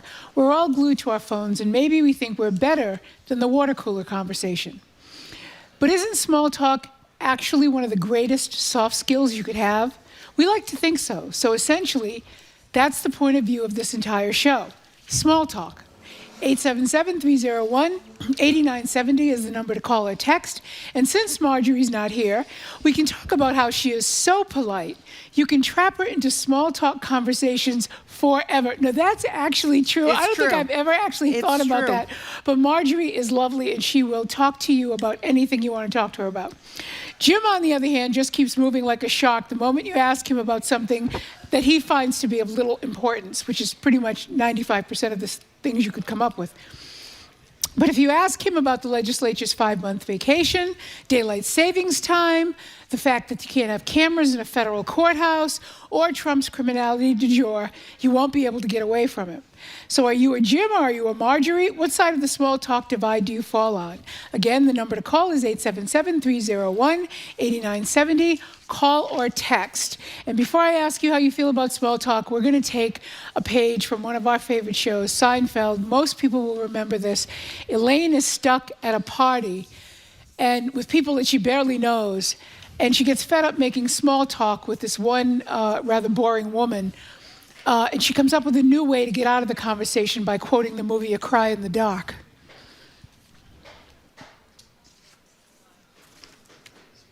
Hello? I have lost my fiancé, the poor baby. Maybe the dingo ate your baby. The line is funny, but it's almost the way she kind of grins at the woman after she says it. It makes it really funny. But anyway, I have to say, I mean, I don't mind making small talk with people, but I really don't like sort of endless small talk, particularly if it's, you know, with somebody that I don't really know and their goal is to just sort of make small talk. They're not really in it for us to get to know each other. They're just making small talk at a party. So I'm not a huge fan of it, but I also don't necessarily walk away from people, although I have pretended to get a phone call every once in a while. I have definitely done that, but I don't really mind it. Well, I was reading some of our prep clips about this, and apparently journalists are really good at small talk because we have to talk to strangers all the time. And I was thinking, oh, yeah, we are. I actually do like a lot of small talk, you know? It's part of being a journalist. I can see that. Because you have to strike up a conversation. You have to get to know somebody. You know, last night I was at the holiday party with the British consul, and I was thinking, what was our small talk? I small talked about life sciences, because my last piece, that involved the UK, was I wrote a column a few months ago about, you know, with all these federal research cuts coming down here in Boston and across the country, but especially in Boston at Harvard and MIT and at the hospitals, I wondered who could be the next Boston, which city could become the next Boston and kind of overtake us or challenge us for this kind of being the, you know, the king of life sciences. And one of the regions was the other Cambridge in the UK. So we were talking about that. And also I told the British consul I love the Great British Baking Show. So that's more substantive. Like I think people are talking about small talk like, you know, you talk to people about the weather. We're also at a place in this country where people can become wary of small talk. You can't venture into areas that are going to polarize, where people are at polar opposites. You can say something relatively innocuous and someone else will take it very seriously, and before you know it, you're at a holiday party, you know, screaming at someone that you barely know. There's that too. So I think there have been a bunch of things that have had an impact on people's acuity when it comes to small talk. But the most, I think, is the fact that the use of phones and using text, which doesn't give you the one-on-one with people. You can't take the cues in their face as to how they're reacting to what you're saying. And you become, less able to do it, I think, particularly with younger generations. That's true. Yeah, my kids, they're 12 and 14. They're on their phones. Maybe it's because they hate talking to their mom, but they don't talk to me. They prefer to text their friends. And I worry that they... there'll be small talk truly will be a lost art with my kids who are Gen A and to some extent Gen Z, because a lot of them grew up during the pandemic, and so they're just not used to being in person with people and talking to people, especially when people are a lot of my younger colleagues are used to the hybrid workplace. Right. Should we take a call from sure. Mary from Winchester? Hi there. Hi. Hi there. I can talk to anybody about anything. I try with the small talk, not to be how's the weather, whatever, but more like, hey, what are you most looking forward to this weekend, or what are you most dreading about winter, stuff like that. And so I can strike up a conversation with anybody. And my kids, who are grown adults now, are like, please stop talking to people. But I'm also at the age now where when I need to get away, when someone's just droning on or we just have nothing left to say, I lean in closely, and it doesn't matter if it's a man or a woman, and I say, I'm so embarrassed to have to say this, but at my age, I've got an overactive bladder, so I've really got to scoot. And then I just tap them on the arm, and off I run. Oh, that's good. And then what is anybody going to say? Hold on a minute? So my overactive bladder gets me out of so many conversations. What do you get, Mary? That's actually pretty funny, because you're right, nobody would stop you. But you say you could talk to anybody about anything. What do you get out of that? Why do you engage on that level? Is it something you've always done? Or is it a skill that you've developed over time and you just found that you like it, so you do it all the time now? I think it's more, I think I've always been a talker, but I find now more interest in like people's stories and like just what are people about? What are they interested in and stuff? I don't care about, I like your skirt, or what do you do for a living? Unless their answer to what they do for a living is something that interests me. And then I ask about highlights, lowlights, interests. I try to get more, to get to know what about people. And if people just aren't interested or they're just boring, then I've got to run and pee quickly. Okay. Well, you certainly have hit upon the perfect way to get out of small talk, Mary. Thanks for the call. One of our texters says, my name is Justin, and I'm a bartender in Provincetown, Massachusetts. And as my aunt and cousins always say, we have the gift of gab. I could talk to a trash bag for 2 hours and have a good time. Some young people don't know what that's like because they grew up with phones, and that was the point that we were making. But Justin's got a great job for it, because people do like to talk to bartenders. So it's great when you're in the mood to talk to someone and you want to talk to your bartender and he has some conversation for you, versus sort of just ignoring you. So good for Justin. He found the right job for his gift of gab. So Donna on the road says, even though I have no interest in sports, I keep up with it thanks to Trenny Casey, who is from NBC, who was here yesterday. So just to have something other than politics to talk about, that's a good go-to topic, sports, right? It is. Lucy in Worcester says, I'm Gen X. I hate small talk. I'm so awkward that I usually say dumb things like, I notice you're wearing a shirt. So at gatherings, you can always find me hanging out with the resident dog or cat. I'm actually with you, Lucy. You can always find me hanging out with the dog or cat, but it's not because of small talk. It's because I prefer dogs and cats to people. Should we get to Maya in the car? Sure. Hi, Maya. Hi, how are you? Good. We're good. Good. Well, it depends on what mood I'm in, if I'm up for small talk or not. If I'm in that kind of mood, then I can talk about anything from the button on somebody's shirt to the dog that they're walking. In addition to that, I like to listen to, smart topic conversations or have them with people. But there again, if they tend to go on and on because they found a good listener, that can get a little long-winded. And I like the other caller said, well, she's got a good excuse to go to the ladies' room, but I instead say something like, "Oh, I got a call," or "I got to go because of another reason," even though that one's not bad. I also think that people these days, and I'm going to make myself sound a little aged, they lack some certain social skills like, "Hi, how are you?" Yeah. And there's nothing wrong with doing that. And I try to do that a lot of times when I go out, just to see out and about, to see if I can just at least start a congenial conversation of hello, and that's it. And I think that's kind of sad, but I'll keep trying. That won't stop me from not getting responses. Well, I actually agree with you, Maya, that it really does. It's kind of about a balance. Like, you can go to some gatherings or be with, a group of people that you don't really know really well and make small talk and have it be really kind of interesting. And you're meeting interesting people. You're kind of getting to know them a little bit, especially if it's the kind of small talk that comes before like a sit-down dinner or something like that. And then there are other times where you just feel like I'm trapped in a world of tiny, tiny talk, and I don't see any light at the end of this tunnel. I got to get out of here. It's finding that balance, I think, is very difficult. Yeah, but it's also an acquired taste. It's knowing how to read the room, too. Yes, Now, that's right. But that's a good point, because there are a lot of people who engage in like voluminous small talk who don't read any of the signals on the faces of the people that they're talking to. Well, Maya, thanks for the call. Well, Andrew, we were talking earlier, what are some tips to get out of a small talk trap? Yeah. Yours is taking a pretend phone call. Yeah. Mine is I need to grab another drink, right? I go to the bar, grab a drink, or go to the bathroom. That's always something. Or pretend to check on your kids or something like that, right? With a phone call.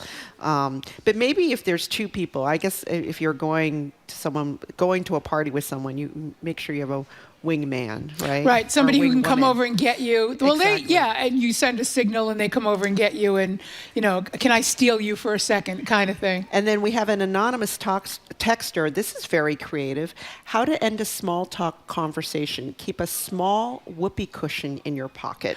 What? Well, if you want to basically clear the room and no one's talking to you, yeah, sure. I can see that happening. Oh, I love that. That's not great. Another one of our texters says, I'm Team Marjorie. Small talk is an icebreaker. It often leads to a more thoughtful conversation. The lost art of conversation is indicative of the downfall of our civilization. And, as apocalyptic as that sounds, I think there's actually some truth to it, because humans separate themselves from other species based on their ability to communicate. Losing that means that maybe that separation is not nearly as warranted as we think it is. Let's hear from Denise in Cambridge. Hi, Denise. Hello. I'm totally in agreement with all of the other callers where the art of conversation is lost, and I feel bad for folks who have grown up past 2020 or a little bit earlier. I don't necessarily like small conversations, especially at conferences or other gatherings, but what I found is, as my friends have said, I do like the gift of gab, and sometimes as a result you get to network with get connected with really great people that you maintain connections, whether professionally or personally for social reasons. And I'd like to say also that Marjorie, I do agree that she will stand in the corner. I met her once at the library. She was on her way out, and I was just saying hi to her, and she was so polite and stayed. And I knew she had to go, but it was just like, oh, wow, I don't want to hold you up. But she made the point versus Jim. I'm in Cambridge as well. He just says hi and keeps going really fast. So. He's so busted. So we have a living example of what we had in the intro. This is actually true. We didn't make that up about Jim and Marjorie. We have somebody on the phone who has actually experienced both of those things. No, yeah, Denise. I mean, at conferences, it's kind of interesting because usually usually a professional thing, and you are trying to make connections. I think the difficulty is just not really knowing sometimes what you're getting, right, when you strike up the conversation. keep talking and not read the room, or you're just like, oh, great, yeah, you're a great connection. But the ones who you connect with at the wrong, you can't lose them through the conference. Exactly. You. You see them, you finish the conversation, and then the next morning when you come down to breakfast or whatever, they find you and they sit next to you, and then they go, what session are you going to next? Oh, I'm going to that one too. And that has happened to me a number of times. It's absolutely true. Well, Denise, thanks for your call. Thanks for the call, Denise. When you see Jim, tell him we said he needs to stop and talk to you. So Dan in Rockport, he says, ack. I have to disagree with Shirley.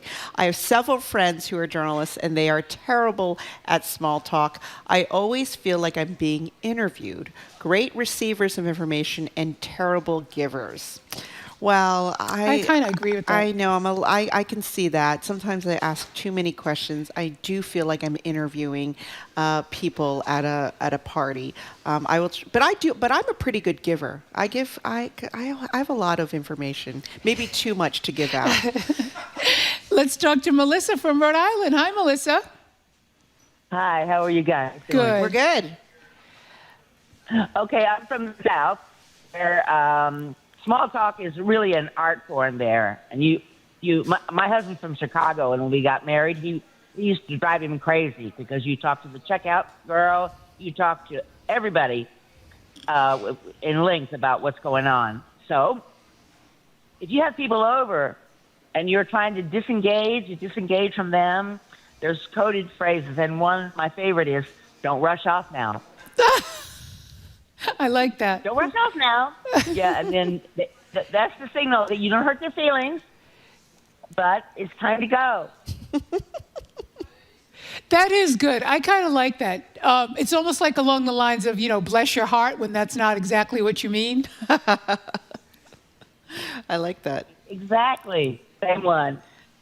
But I think it is regional. I think you have a point, Melissa. The conversation also has to do, or inclination to provide conversation, has to do with the pace. And in the, in New England states, northern states, people are always in a rush. So the time for small talk, I think, is seen differently than the more leisurely pace that you have down south, where people will take time to stop and have a conversation and get to know somebody. So I think some of it's regional. Do you find that coming from the South and now being in Rhode Island? Oh, I think Melissa's gone. Sure. Is she gone? Oh, no, she's back. There. She's back. Melissa, you there?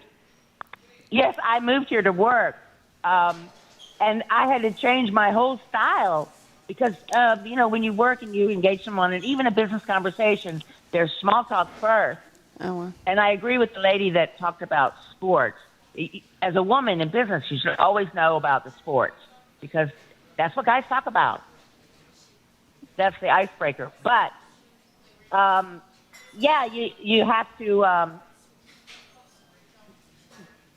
ditch some of that when you move up north. Yeah, my mother was afraid of people up here. Yeah, we're kind of a scary bunch. That's true. We are. Thank you for the call, Melissa.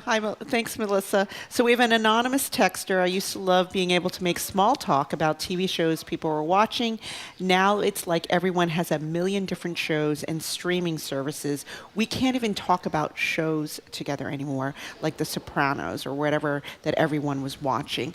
Though I do say, while I think that is true, everyone's watching a million different shows, but my small talk is now, what are you watching? Like, we can't talk about the shows together because it is true, we're all watching a million different shows, but I often get, I often ask people, what are you watching? What should I be watching now? I need something fun, or I need something, I like this, what series is like that? Like right now I'm watching science fiction, at Thanksgiving I was told, you should, something called The Foundations. I've been watching that, and I love Pluribus. That's on Apple. I love watching that. And so I'm going to wait for Stranger Things over Christmas break. Give me a lot little of people time. are waiting. I'm going to wait. I can't do it now. It's too intense. But over holiday Christmas break, I'm going to get into Stranger Things. Well, they want to be able to binge it, and you have to have the time. And during the holidays, it's tough. Yes. Josh from Waltham, how are you?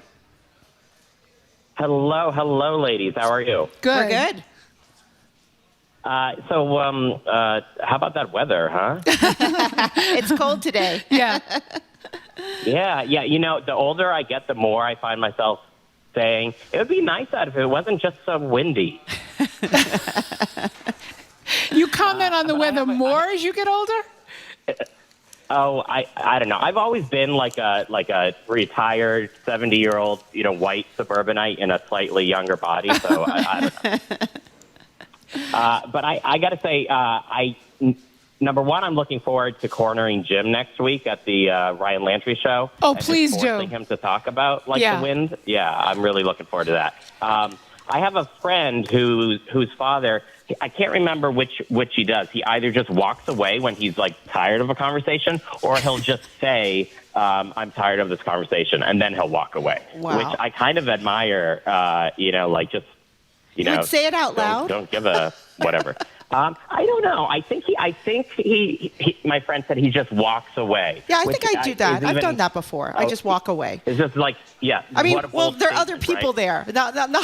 Well, do you walk away when the person is still in the middle of a sentence, or does the conversation sort of come to an end of its own accord, and there's a pause, there's silence? It depends on how many people there are. I mean, if it's obviously it's one-on-one, you can't, it's a little harder. Well, it sounds like this guy walks away on a one-on-one.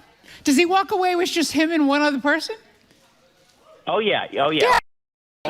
Wow, that's bold. Which is just I'm done with you, I'm moving on, I guess it's a stranger, life is short, not offend anybody. I was going to say, he just sounds like a guy who values his own time.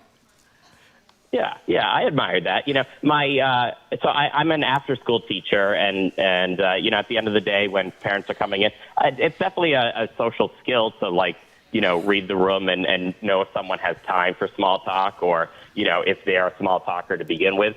My mom was a preschool teacher, and I've never worked as a teacher in the town or city that I've never lived in the same town or city that I work in. My mom did. And we used to joke when she went grocery shopping, we'd have to put out a missing person, because she would run into former families and just be chatting with them for 2 hours. I don't know. She just never thought to say, I really need to pee. Oh, wow. But I'm going to use that one next time. That's great. Thanks so much for the call, Josh. Okay, we got to get to these texts about Jim and Margie. These are great. So Kristen Tewksbury says, I was at Whole Foods and saw Jim. I wanted to compliment him on the show, and as soon as he realized I recognized him, he refused to make eye contact. And then Richard for Quincy said, I've met Margie several times. Each time we had fun, long conversations, except once when Jim was with her, who said it was time for them to go. Yeah. Jim is that guy, Josh, the caller. Jim is the counterpart to the guy he was talking about. That's Jim. right. All right, so we have Jared Bowen here. Yes. Good to see you both. I'm always happy Jared, to see are you a small talker? You're a small talker. Come on. I'm not a great small talker. I don't initiate it. I think it's part of the job. We do so much talking and interviewing and conversation for part of the job that I usually hang back. Oh, okay. But I'm happy to talk to people. All right. Well, give us some small... If I have Jim there to say we have to move along. Not when you're with Jim. Right. So give us some small talk about what's coming up on the Culture Show. So that's an easy one. So we're going to talk about the Golden Globe nominations. They came out this week, and of course that's an indicator of what the Oscar nominations will be. We'll talk about the Australian social media ban, which everybody's been talking. I heard you both talking about it yesterday. And we are going to talk about this painting that has been removed in Denver, and the museum is removing it, saying that because it's of political nature, it violates campaign finance laws. What is really? Yeah. So what is it? So it's an artist. Don't spoil anything. But it's an artist who has a political point of view, and this museum is claiming that this is the reason that it needs to be taken down. And of course, the ACLU and others have other things to say about that. But when has art, especially depending on the artist, not been political? That seems insane to me. It's a very good question that we're going to be wrestling with. It's kind of a new one. Yeah. Wait, how can they argue campaign finance violations? See, now you want me to get into the whole thing about the show. But can you at least tell us who makes the decision? Is it the board of the museum that makes the decision? It was, in this case, it was the legal team of the museum that made it. So I think there's a lot of blame being shifted on this one. So I'm going to have to follow up on that because I really want to know who painted it and who made the decision. Do you know who turned 60 this week? Or what turns 60 this week? I kind of wish it was me. Give me a hint. I am Give me a good hint. at small talk. Yeah, Small talk, now that I think about give it. me a That was hint. good small talk. Wait, give me a hint. It's something you watch every time this time of year. Charlie Brown Christmas? Yes. Charlie Brown Christmas turns Really? 60 years old. So we'll look back at that history. And it's got a pretty interesting history, actually, about how it came to be and what they feared when it was going to air, and then how it turned out, of course. I love that. That's the one that I will stop and watch. That when it's on. I used to also love How the Grinch Stole Christmas, but I kind of I love that pay one. that much My attention kids to that. love But that Charlie one. Brown Christmas is just... But it's all changed now because I realized it was one I would always stop and watch too, but you can't stop and watch it anymore because now it's on Apple. So I was trying to remind myself that this weekend I'll have to set aside 25 minutes, because that's all it is, to watch Charlie Brown's Christmas. Really? It's that short? Charlie Brown Christmas, yeah. Because I remember growing up, they used to always play it, right, on the networks. On CBS and ABC. That's right. And then, Every year they play that, Wizard of Oz, right? Yeah. There were certain shows they always played. I always loved watching Rudolph. That's my Rudolph, favorite that's one. right. I always felt really bad because they treated him really badly. It made me sad. I know, it was sad. But they had their little misfit group. They so did. It was all good. They did. Teddy, the elf. Yeah. Yeah. And Herbie, the Oh, dentist. it's Herbie, not Teddy. Yeah. It's Herbie. Well, Jared, have a good show. Thank you. Thank you for Good to see you always. Congratulations. seeing you here Thank you. again. Thanks for listening to another edition of BPR, and thanks to everyone who came down to see the show here at the BPL. Keep up with us 24/7 by way of our podcast, or check out our TikTok page at Boston Public Radio. Tune in Monday. Jim is back talking with the Reverends Iron Monroe and Emmett G. Price III. Amherst College's Elon Stavins, the Fletcher School's Daniel Dresner on international affairs, and then they'll have a holiday wine panel from the sommelier from Bondi Wine, and also someone from Zuzu Petals Wine Bar. Our crew is Zoe Matthews, Aidan Connolly, Nicole Garcia, and Hannah Loss. Our engineer is John the Claw Parker. Our executive producer is Jamie Bologna. Special thanks to our BPL staff, Maddie Geyer, Maddie Geyer, Patrick Lally, Bill Francis, and Juan Jose Cadena. Thanks to our hosts at the Newsfeed Cafe and across the street at the Lennox Hotel. Stay tuned to the Culture Show's Week in Review, which starts immediately here at Live from BPL Studio.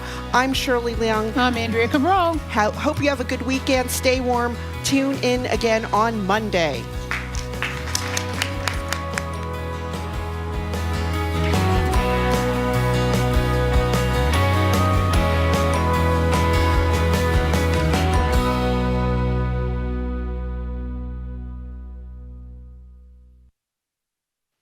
What's trending?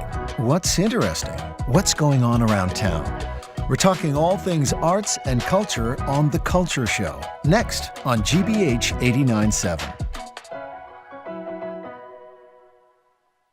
Funding for our programs comes from you. And Bunker Hill Community College, registering for online winter session, a 3-week session starting January 5th, designed to help students catch up on classes and get ahead. bhcc.edu/winter.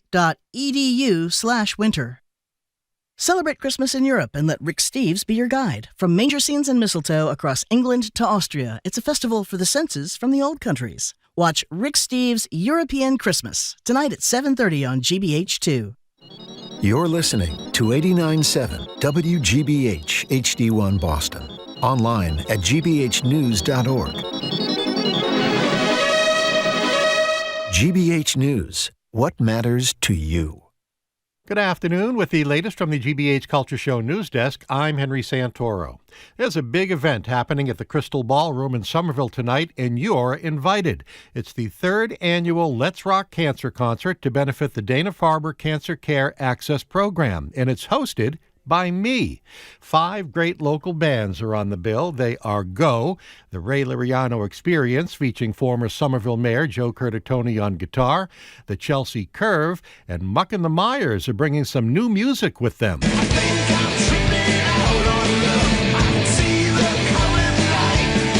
And the headliners are the always amazing Vapors of Morphine. Let's take a trip, me and you. Let's go. scenic route. Show starts at 6 p.m. The holidays are here, and that means that actress Beth Ward brings her Sista's Christmas Catechism comedy show to the Hanover Theater next Friday and Saturday. You caught me! You will never find Sister standing under the mistletoe. However, you will find her with the whipped cream, the hot chocolate, and the sugar cookies. And this substitutes for a ruler. It's ready. Whip! Whip it good! Tickets are going fast, so you better jump on board. And we're 12 days away from Christmas Eve with Oedipus right here on 89.7 and on the GBH app. It's 6 hours of the best Christmas music you've never heard. Have a couple bells, if for nothing else. It's Christmas in Canmore Square. That's this edition of the GBH News Friday Afternoon Culture Cast. I'm Henry Santoro. Next up, The Culture Show with my friend and yours, Jared Bowen, live at the Boston Public Library. I'm Jared Bowen. Coming up on The Culture Show, it's our Arts and Culture Week in Review. First up, the Golden Globe nominations meant snubs for Wicked for Good, delivered a nomination sweep for One Battle After Another, and offered predictable love for perennial favorite The White Lotus. And in a first, they have turned up the volume on a new category, podcasts. Then Jimmy Kimmel's staying up late a little longer. He's signed a new one-year deal with ABC. Quite the comeback after a suspension nearly silenced his show. From late night to late night scrolling, or rather the end of it, Australia has banned social media for anyone under 16. A world first aimed at protecting kids from the platforms and algorithms that shape and sometimes warp their world. Plus, we remember Roxbury-based artist Napoleon Jones Henderson, a visionary, a teacher, and leader in Afrocobra, the Chicago collective that redefined black art through pride, beauty, and majesty. In Boston, he continued that mission through his work and mentorship. And we can't call it a wrap without saluting television's saddest Christmas tree. A Charlie Brown Christmas turns 60, proving that one droopy pine, a jazz trio, and Linus's wisdom can outlast any holiday blockbuster. That's all right now on The Culture Show. The Culture Show is made possible in part by a generous contribution from the Fiducia Fund, proud to support this station's art and culture programming.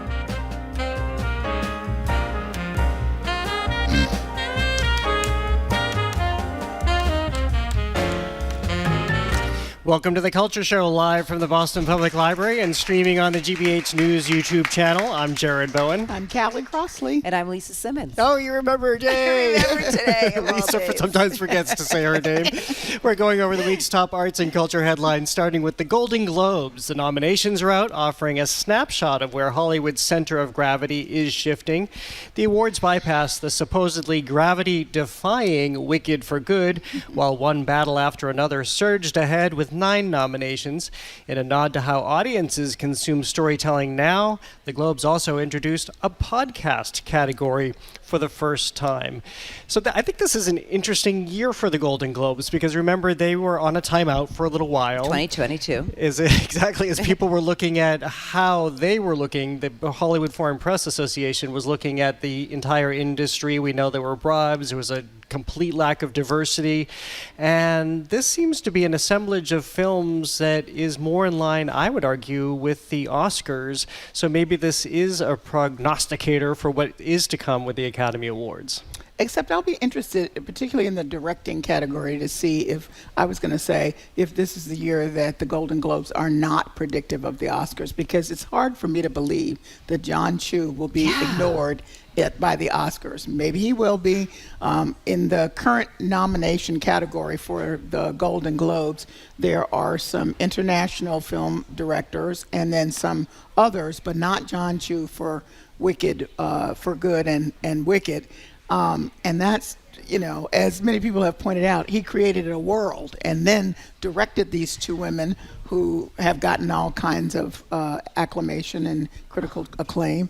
So that seems weird. So we'll see. And there's, all that other stuff that's gone on underneath with the Golden Globes is not quite gone. No, it's not. They're still trying to restructure and get have people feel like they can trust them. I think you're right, Callie. That was crazy that Wicked was not nominated, that John Chu was not nominated. And I was thinking, I went back to last year. I'm like, were they nominated last year? And they were not. So I think it's a really interesting. Is it musicals? Is it because it was such a big, huge cinematic thing? I'm not sure, but I think it's a total snub. I do think it's so interesting because the Golden Globes does both film and television, and I found myself this year watching way more television than I did to go out to the movies. And I'm a film person, right? But there is such amazing work going on in television, and I feel like it's this kind of like fight between the streamers and traditional studio work, and I think it's going to be interesting to see the whole award season and what happens. Well, I think that part of it for me was that, and maybe this makes sense because it is the Hollywood Foreign Press Association, that you found a lot of, or a number of independent films and a number of foreign films in this collection. And when I was thinking about maybe we wouldn't have seen this before because the Golden Globes is usually about celebrity and blockbusters and throwing quote unquote the party of the year, because we know they do it differently. It's not in the auditorium audience, it's a dinner at the with drinks. Lots of drinks. And we know that by the end of by the last person to give their acceptance speech. Yeah, because it makes it a lot more fun. So I think that's what I was looking at. But let's start off with television a little bit, because at least it was the same thing that I noticed. I normally have seen everything by this point, just so I can be up on the Golden Globe nominations, so I can be up on the Oscar nominations. And I looked at it and I thought, oh my goodness, I've seen all of the television. I looked at the dent in my sofa and I realized why.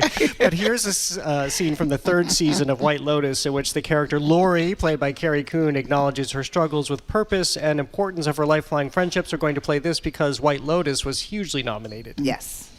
I have no belief system, and I've had a lot of them, but work was my religion for forever, but I definitely lost my belief there.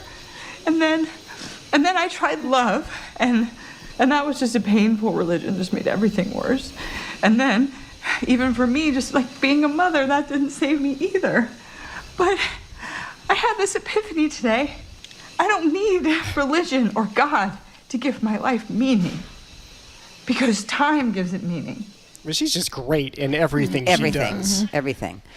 I also think they got it right with television, because there were a lot of really fantastic shows this year, especially Dying for Sex. Yes, The Studio, which is one of my Jenny Slate. The Studio, which is one of my favorite. It's incredibly amazing. The Diplomat, I'm glad to see that also coming up on there. But I think it's true. I think that people are not going out as much. We already talked about going to movie theaters, but I think that people also like to share. It's such a shareable thing, right? These series, these television series, you can watch them with your friends, you can talk about them, and it's also taking away from all the madness of the world, right? And White Lotus, I feel like, is like that, right? It's like one of those soap operas where you can sit back and someone else has more problems than I do, right? Big ones. And the Big Diplomat, ones. and huge, right? But exactly. I don't want them. In nicer places. Exactly, in nice, warm places. Exactly. Yeah. I was fascinated by the addition of the podcast category, which, as has been noted, there are really no political ones involved. I was trying to figure out, are they doing just narrative? Are they doing, where are they trying to go with this? And if there's ever a category from which there can be all kinds of weird influence, this is the one. Yes. So I would love to know all the background conversation. I'm happy that NPR is up first. Right. But that sort of is, the one that seems to be the serious one, and everything else in there is kind of okay. I think it's really interesting, Callie, that you say that, because the snubs were like Joe Rogan, Ben Shapiro, Megyn Kelly. They were the snubs of the podcast. Well, Tucker Carlson. Tucker Carlson. We can say Rachel Maddow. Exactly. There's a whole did they bunch want to of stay away from that because of the current And climate? they had made the short list at one point, so I know. so it's a very deliberate snub. It's not just projecting what may have been, but we know that these were under consideration. So it is very fascinating about this. Mel Robbins, Bostonian, another local shout out for her podcast. Well, she as a nomination. Hers is a self-help kind of situation, which she's built her reputation on this. She's been around a while, so she has a rep to Well, Anyway. the Golden Globes are coming up on CBS on January 11th. Nikki Glaser is the host again. So which will be great. We have time to catch up on all the films as we move away from television maybe for a bit. Well, staying in Hollywood, Jimmy Kimmel Live lives on. He's signed a contract with ABC, keeping him on late night TV through 2027. It's a striking reversal that comes after his suspension just a few months ago, which stirred debate over the boundaries of late night comedy, censorship, and free speech. So there are a couple of ways to look at this, because I think a lot of people have been making a lot of the fact that, yes, his contract has been extended, but it's only for 1 year. That'll take him to 2027. I feel like he has been through the gauntlet. Television is in this major upheaval. I know while I was away, you talked about Netflix and Warner Brothers, and we see Paramount coming in. So this whole industry is just blowing up in a major way. So I think it's probably Jimmy Kimmel saying, I'm going to take this on a year-by-year basis, because it is a lot of work. He has withstood a lot. But it's also the industry saying, we don't even know what kind of late-night future there will be. Obviously, it's going to look different already after Colbert is gone from CBS. I think everything you said is correct. I would add one thing. A few years ago, Jimmy Kimmel had announced he wanted to retire.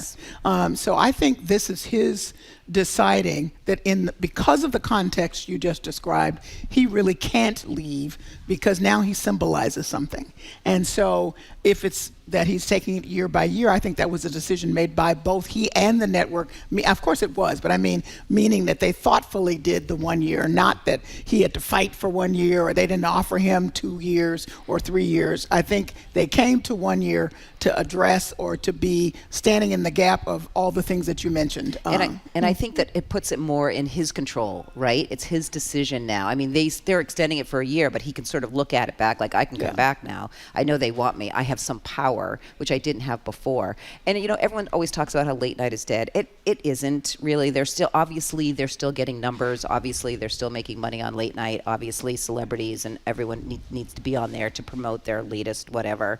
So, I mean, I think it's funny, though. He said he's honored and humble, and he's like, how did you know I want to spend less time with my family? Typical Jimmy Kimmel fashion. But I do think that we do talk about, right, freedom of the press, government influence, how much of this, where's that balance? Well, going back to that point of government influence, I think this is a case of follow the money. Right. Yes. Because follow the money, this is exactly why Jimmy Kimmel is on the air right now, because we saw what happened after that suspension and how ABC and Disney quickly lifted the suspension because people were leaving in droves. Sinclair and the other broadcasting syndicate quickly rushed it back on the air because there was such blowback. So I think we can, to some degree, also follow the political winds here, because he would not be on the air if there were more political power at this point. Right. Well, I also think that it also says that he has an agreement to say whatever the hell he wants in the next year. So there you go. Almost like South Park. Yeah. They get to say whatever they want. We thought we might just quickly mention, too, the appointment of Tony DeCopel as the new anchor of CBS's nightly news come January. He, of course, has been one of the morning anchors on the morning show, and this is more of the major upheaval in television. Callie and I were just talking as we were preparing for the show, and I was thinking, I don't know if, I mean, this used to be the dream job in broadcast journalism. You couldn't go any higher than being the network news anchor. I don't know if I would even want that job, because I think it's such a sinking ship at this point. I don't want to ever say never, but I don't know how you turn that ship around, because nightly news ratings have been sinking, and especially CBS. I don't know that they see him as the turnaround guy, frankly. I think they see him as a guy who's very good in the field and then they can send him to the field, which, as you know, when those big things happen, you want your anchor in the field. And that he is the guy that has managed to not be in the crosshairs except for the one time with Ta-Nehisi Coates. And listen, I saw that live, and as far as I'm concerned, both of them know each other and had the conversation that should have been had, and continued it on Tony's third hour. So we should just I'll give a little context. This was about the Israel-Palestine conflict, and Tony DeCopel was pushing back against what Coates was saying about in his Israel. New book. Yes, in his new book, and both of them are professionals, and they handle themselves. And you're supposed to be able to have those conversations, right? It was a tough conversation, but it was fine. So I think he came out on the other side of that, inside the company, with people thinking highly of him. And I think it's really interesting that they are, like, the first thing he's going to do is go on the road, right? Because he is a good reporter who can do that. But it's also interesting that Tom Llamas came from that. Right, and he took over Lester Holt's job at ABC. So I mean, there is NBC. Sorry, but there's been this constant, competition between all of these. And you're right, CBS has always been sort of like at the bottom of that. I think they are looking at him as sort of a rebranding. They think he's fair, in his reporting, but I do think it's interesting that it's Barry Weiss's first major. Their new editor-in-chief. Yes, their new editor-in-chief, that this is her first major role that she's played in, shifting this sort of conversation around news. And if reporting is to be believed, it's after Anderson Cooper said no and Brett Baer's contract wouldn't allow him out. So, so it'll be interesting to see. I'm happy for him. I think that he is a strong journalist. Well, I love watching him on the morning show, so I'll miss that, actually. Yeah. Well, next, Australia brings new meaning to the phrase digital divide. This week it passed one of the world's most sweeping attempts to shield kids from social media, banning anyone under the age of 16 from having an account. Platforms will be required to identify and remove young users or face major fines. The effort reflects growing concern over cyberbullying, addictive interfaces, and the mental health costs of digital culture. I think this is fascinating, and already we're learning that I think it's Denmark is looking at doing the same thing. If you look at this the way that we look at tobacco or driver's licenses or alcohol in this country, there are a reason that we have those things in place, and we become acclimated with those things over time, and people are largely the better for it. And I think that, yes, it seems like a drastic measure at the outset. This will be iterative. It probably will change, and that's fine because that's what laws are supposed to do. And I say this as somebody without kids, but from what I'm hearing from all of my parent friends, from watching adolescents and seeing the impact of social media, this sounds like a pretty striking and good move. I think it's a great move. Now, will it be effective? Can it be enforced? That's where I stop. And to everything else that you mentioned, the tobacco and the cigarette smoking and everything, had a massive fundamental change by bringing in those regulations. But a lot of those were choices, personal choices.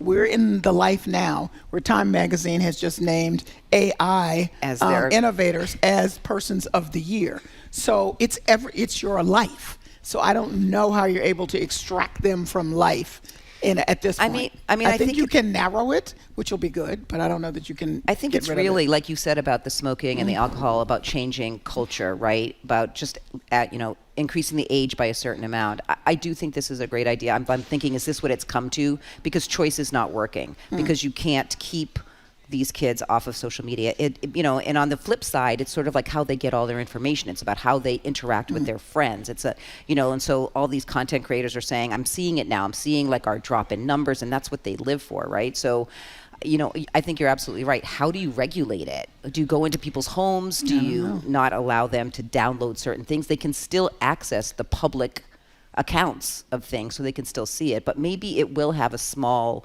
push towards anti-bullying and all of this other stuff, negative stuff that's happening with teens and social media. Well, I think that what makes it interesting is that the onus here is on the media companies. Yes. And they're going to have to pay fines of tens of millions of dollars. What was it, like 33 million? In Australia, US dollars. Like US dollars. So that's a hefty fine to have to pay. And for some of these companies, that's a day's wages, basically, or a day's revenue that's coming in. But let's go to Australia for a moment to hear the back and forth. Here's Australia's Prime Minister appealing to the teens who are feeling this impact of the social media ban. You'll know better than anyone what it's like growing up with algorithms, endless speeds, and the pressure that can come with that. Above all, make the most of the school holidays coming up rather than spending it scrolling on your phone. Start a new sport, learn a new instrument, or read that book that has been sitting there on your shelf for some time. And importantly, spend quality time with your friends and your family, face to face. So on the other end, here's what 15-year-old Noah Jones, who is one of two plaintiffs in a constitutional challenge to the ban, here he is speaking to the Associated Press about the ramifications of this. I've already heard of these different apps that kids are going to jump to because this social media is being taken away. But I believe once this social media is taken away, these platforms, the main ones, they're not perfectly regulated, but we can like control them, and like they're more regulated than other social media platforms. And when kids like jump to these less regulated social media platforms, that's when they're shown more things, or they're more like vulnerable to online bullying or predators. It's when it's less regulated. So again, we'll see how this all bears out, but I think this isn't necessarily putting the brakes on it, but it's certainly slowing it. Yeah. And maybe parents and families can look at this a little more holistically now, because the kids talk about the benefit of this. They're getting jobs, they're exposed to literature, they're exposed to communities that they wouldn't find were it not for social media. That can still be introduced by way of their parents, but it certainly curbs the negatives. I would agree with you on that, and it also, as much as the some of this control falls on the tech companies, it also falls on the parents. Right. It's not a free ride for the parents. It actually isn't. It may be more work actually to pay attention to this. Right, I know, and I think it gives them a little bit more support that someone's actually listening out there, especially for those parents who have lost their children because of social media and things like that. So it'll be very interesting to see how they regulate it. But notice how we have not brought up the fact that it would be happening here. So I think it's interesting that we see it moving to Europe to some degree. The EU, Australia have always been putting up guardrails on these things around technology and social media, but there's been zero talk of this happening. I think the closest here is taking kids' phones. Exactly. Oh, right, when which is I think is a great idea, going into schools. Yeah, the other morning I was running by a high school and I saw the kids with their Yonder pouches, and I thought, oh, that really does work. It's part of their whole outfit now. They have their notebooks and their Yonder pouches where the phones go in. Well, coming up, we remember Napoleon Jones Henderson, the Afro-Cobra artist whose color, craft, and community reshaped black art and Boston. That's next on The Culture Show. Stay with us. The Culture Show is made possible in part by a generous contribution from the Fiducia Fund, proud to support this station's arts and culture programming.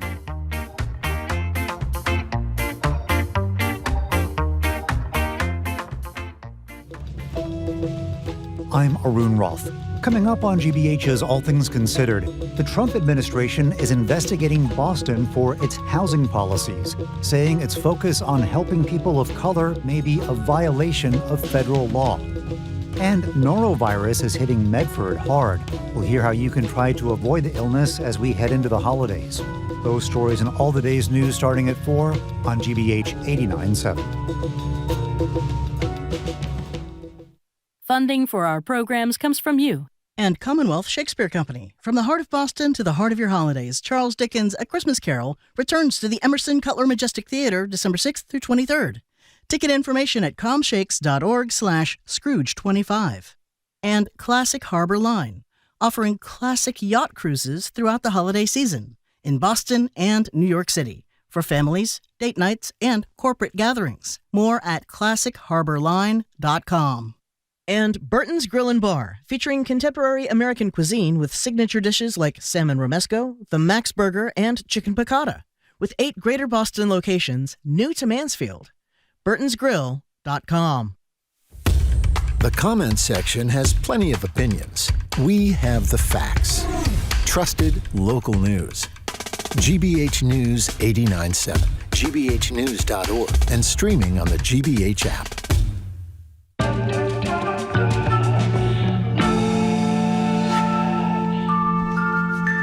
Welcome back to The Culture Show. I'm Jared Bowen, live from our GBH studio at the Boston Public Library. I'm joined by Culture Show co-host Callie Crossley and show contributor Lisa Simmons. She's the artistic and executive director of the Roxbury International Film Festival and program manager at Mass Cultural Council.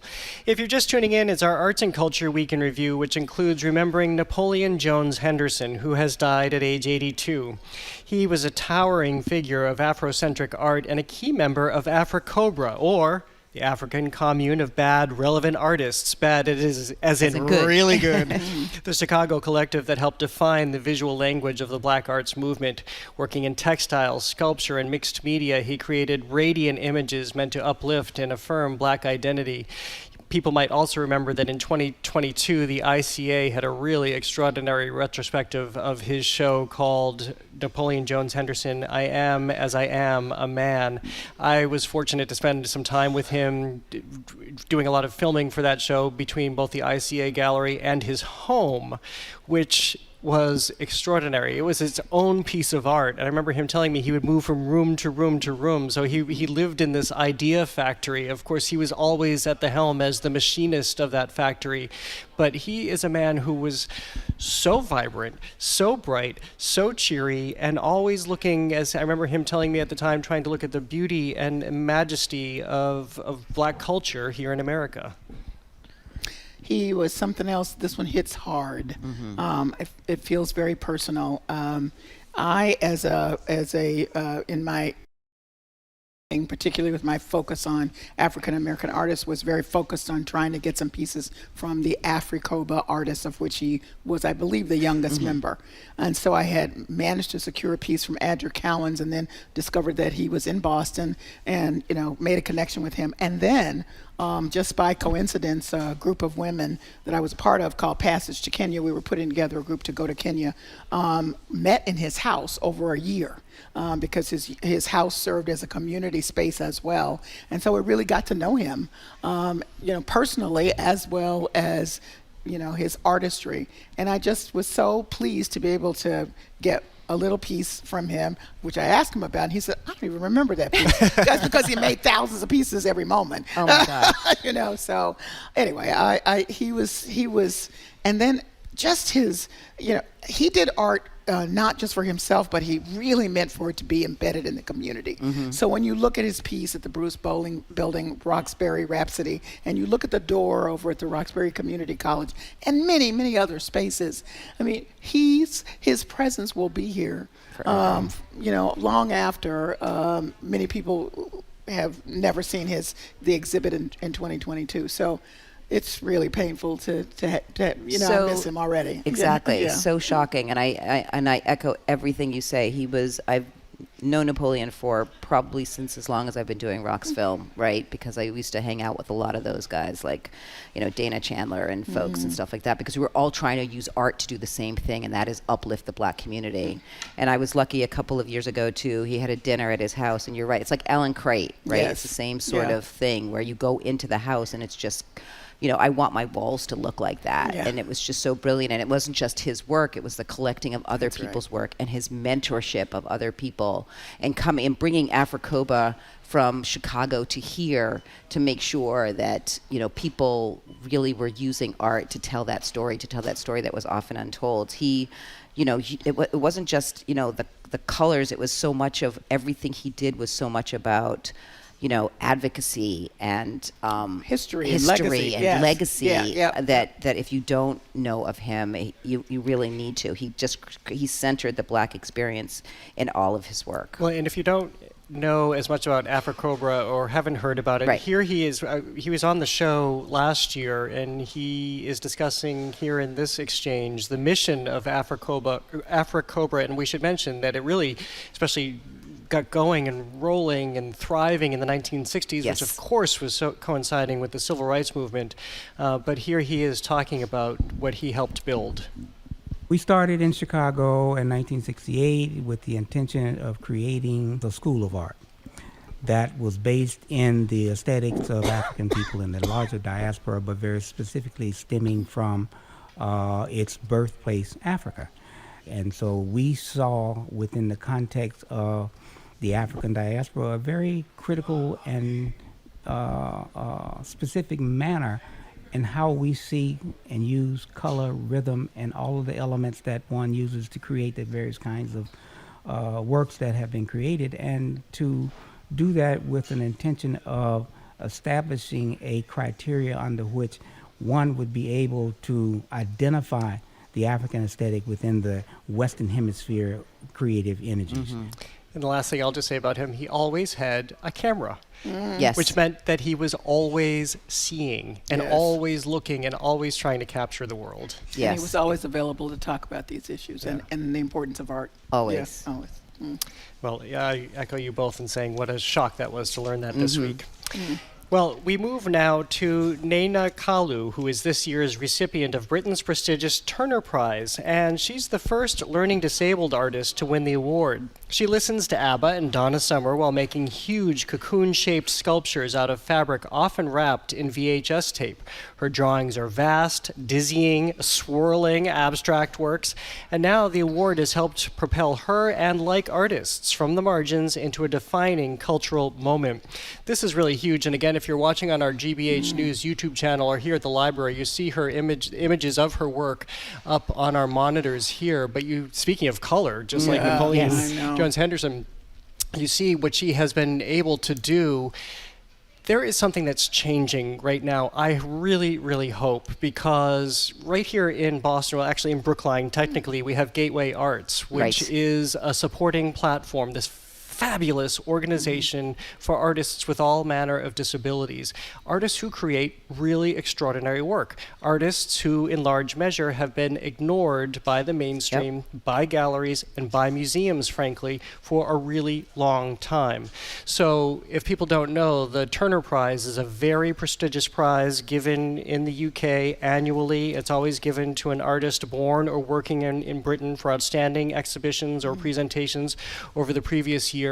So the fact that she is being honored is tremendously significant, because hopefully it will have the art world look at all artists differently from here on out. And by differently, I mean be accepting of all artists from here on out. We should say that she's autistic, and some have described her, everywhere I've looked, described her as nonverbal, but Charlotte Hollenshed, who is her facilitator, says she's nonverbal in large settings, but one-to-one she does communicate with her, and she's very clear about the work. So it's not like somebody just sort of, let me put a piece here and a piece there, and something turns out beautifully and people go, oh, that she's intentional and she knows what she's doing.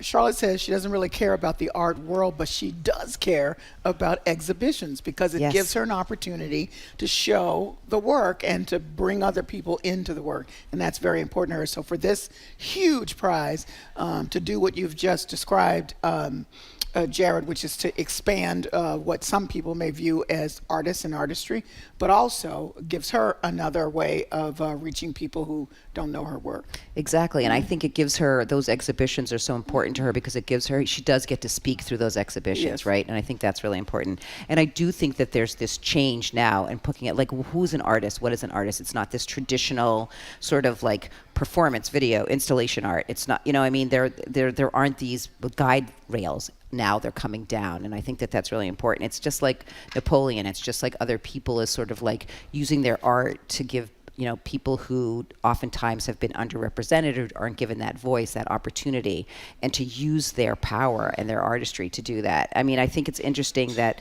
the Turner Prize has really expanded its definition of art since the beginning, right? It was performance, video, and installation in the 1990s, and then in the 2000s it was known as, you know, they were looking at things around that were contentious. In the 2010s, they were doing wider representation around women and people of color and various backgrounds. And then they've moved into social engagement and environmental themes in the 2000s. And so here she comes this time later. She's 59. She's been doing this work forever. And here's her opportunity.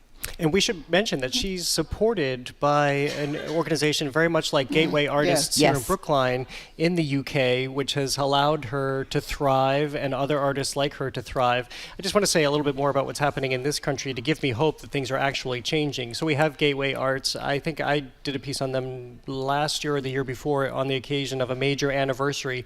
So this has long been supported by the state and others. VinFan has done a tremendous amount of support for them. There is a gallery. If people are out holiday shopping, you can find their gallery and find great art online as well.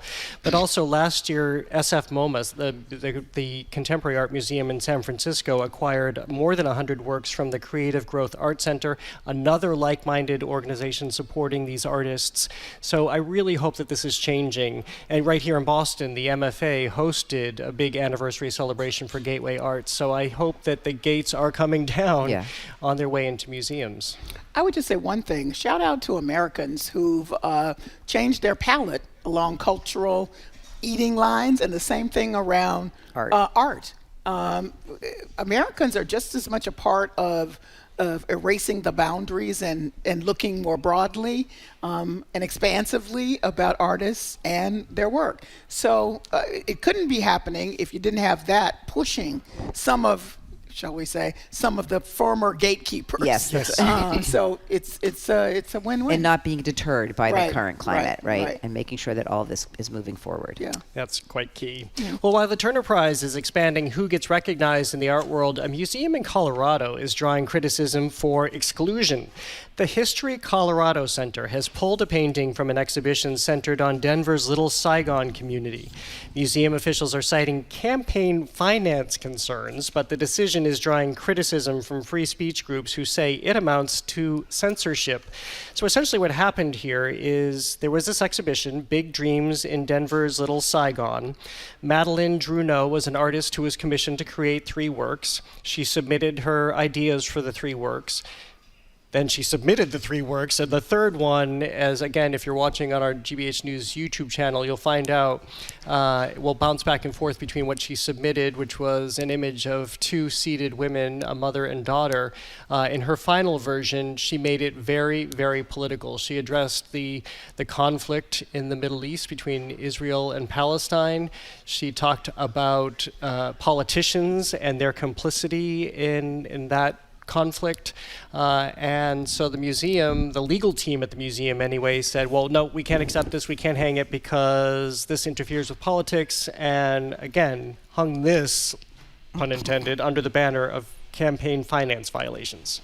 It's really weird. I want people to understand exactly what she has in the painting. This is a collage. She has Senator John Hickenlooper with green dollar signs over his eyes, red hands on Governor Jared Polis's face, and capital letters framing Senator Michael Bennett's face that said he, quote unquote, funds genocide. So it's strong material. Yes. But the question is, obviously political content, the question is violating the state Campaign Finance Act?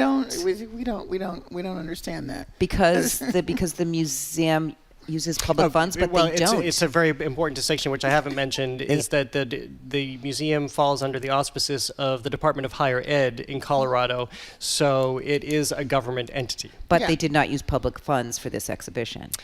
They commissioned her with their funding. But basically what people are saying, including the ACLU and others, are saying you have to make a contribution. This isn't about a contribution. This is about a depiction. This is about something in the collection, and we've not really seen this used or tried out by anybody else. It seems like, if I'm to take a quick assessment of it, they're trying to figure out a way to get this away from them, and this is the excuse they thought they could use, and it backfired.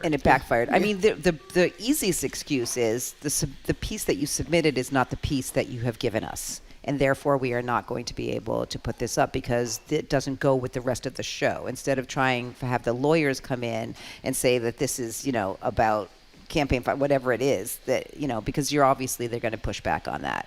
I mean, I think it's brilliant. Actually, I think it's a beautiful piece, but it really does bring into the conversation about what role do museums have and other people have, museums especially, around public discourse, right? And how do we balance that between trying to make sure that you're not stepping on other people's toes, but you're also giving the artists the opportunity to show their artistic expression. She also pulled her 2 other pieces after they took this one out. And she said, well, you don't want this one, you don't get any of my stuff. Well, you can only imagine that the museum did what they did because they didn't say, we're pulling this because it's not what you originally presented, because then they'd be accused of censorship, which of course are now being accused of censorship by just under a different name. Right, exactly. But the ACLU and the others who have joined this protest are also pointing out what happened at Pepperdine University recently, where works were pulled because the university claimed, same thing, about artworks that were provocative and political nature. They said they would jeopardize their tax status. I will say that I have a degree of sympathy for both of these institutions because we know what they're facing. We know what the government cuts have meant. We know that the government is tracking who is presenting what content and what political ideology, and there is retribution for that. So to some degree, they're stuck between a rock and a hard place, but this is also the point of cultural institutions to stand up in these moments, especially for issues of free speech. And this is the kind of material that artists usually traffic in. Anyway, Right. Exactly. Well, I mean, especially that- right, this- this is what they do. Yeah. And we should also mention that there's a long context of quote unquote controversial pieces for various reasons being pulled out of museums. So this Right, continues. and it's a long time issue. Yes. It's been happening for a long time. I hope she wins. Well, she certainly got a lot of attention out of this. And that's great. Yeah. Someone's going to purchase yes. it. Yeah. Well, lest you think we forgot what's happening here locally, we move from one dispute over artistic expression to another, this time centered not in a gallery, but in a church here in Dedham. St. Susanna Parish has modified its nativity scene. Gone are the baby Jesus, Mary, and Joseph. In their place is a sign reading, "ICE was here." Both the Boston Archdiocese and ICE officials want it taken down. The parish priest is refusing. So, not unlike other artists that we were just talking about, this parish actually has a history for doing things like this. A few years ago, some of the figures in the nativity scene were somewhat submerged in water. It was an acknowledgement of climate change. Back in 2018, that nativity scene featured Jesus in a cage and the three wise men behind a wall. So this is a parish and this is a priest who have been commenting on what's been happening in society. And here is Father Stephen Jasoma of St. Susanna Parish defending that nativity scene. This is a sense I would hope that all churches would take. I mean, we should be a welcoming community. I've got a couple of pushbacks from total strangers. Was called a murderer yesterday, someone who is in need of repentance. What we celebrate at Christmas is the peace that Christ brought into the world. It's right here, it's right now. But on the other hand, this is C.J. Doyle, a longtime critic, the executive director of the Catholic Action League of Massachusetts. He said he was called by a parishioner about this nativity scene. We have a case here of a dissident priest who has a long history of these kind of crackpot publicity stunts. He's politicizing Christmas. He's exploiting the Holy Family. He's using his position as the pastor of a Catholic parish to promote his left-wing political ideology. And as I said, so far he's sticking with this, even though the Archdiocese and the bishop here in Boston has said take it down. Mm-hmm. Well, one of the reasons that there was a statement by ICE saying this is not true, not only is this nativity scene offensive to Christians, but it is also depicting something that, despite what Reverend Josoma says, never, in caps, happens. ICE does not separate families. This is according to Tricia McLaughlin, a DHS spokesperson. Then right below that, the report notes that 600 immigrant children have been placed in government shelters since the beginning of the year, the highest number since such placements were first tracked a decade ago, and that includes, as we know, the 13-year-old Everett Boy, a Brazilian immigrant who was taken into ICE custody and sent to a facility in Virginia because the agency said he had a knife and a gun at school. So, and this follows a report by ProPublica that 75,000 of the people rounded up by ICE are not criminals. So what the father is doing here, and is a part of another larger conversation going on in some churches and other kinds of groups across the country, is that around this Christmas time and in the context of Christianity, people are reminding folks that all of those people were immigrants. Right. And that they came and hoped to be accepted and were. That's really the message that's being, and so here we have a situation where they're pointing out that in many communities it's not happening. And it's just like an artist, right? He's using what he has, his platform, to help tell these stories. I mean, and he's passionate about it, right? And they call him, that he's, people are saying, well, devotion is not political, but it is, especially when they've politicized the Catholic Church. They have said churches that there is no refuge in churches anymore. So politics has entered into these spaces. So I think that he just feels that this is and at Christmas time, this is where I'm going to get the most eyes on and ears on the things that are happening in the world. I mean, he did a family separation and immigration last year, where he had the figures behind bars, right? So, I mean, I think that he is provocative, he is immersive, he does this to visually strike, he does this to sort of throw this out here. So, but what it does do is it brings awareness, right? And regardless of whether he has to change it or he has to modify it or whatever, it still is doing exactly what he wants it to do. Well, it's causing a discussion for sure. We should note that the Archdiocese that said that they did not seek or receive permission Right. to do this. But at the same time, Yeah. the U.S. Catholic bishops condemned the Trump immigration campaign not too long ago, just a couple of months ago, or very, very recently, bringing politics into what they were espousing. And the priest has pointed out that he has congregants from the Honduras, Guatemala, Afghanistan. So these are people who are part of his population who are very much subject to what's happening right now. And Pope Leo has come out completely against what the administration is doing around immigration and calling for calm and calling for peace. So, I mean, we'll see what happens, but It's about who has the right to have this kind of expression. Right. It really was comes down to. Well, coming up, how an anemic pine tree and an infectious soundtrack made a Charlie Brown Christmas a holiday staple. That and more is next on The Culture Show. Stay with us.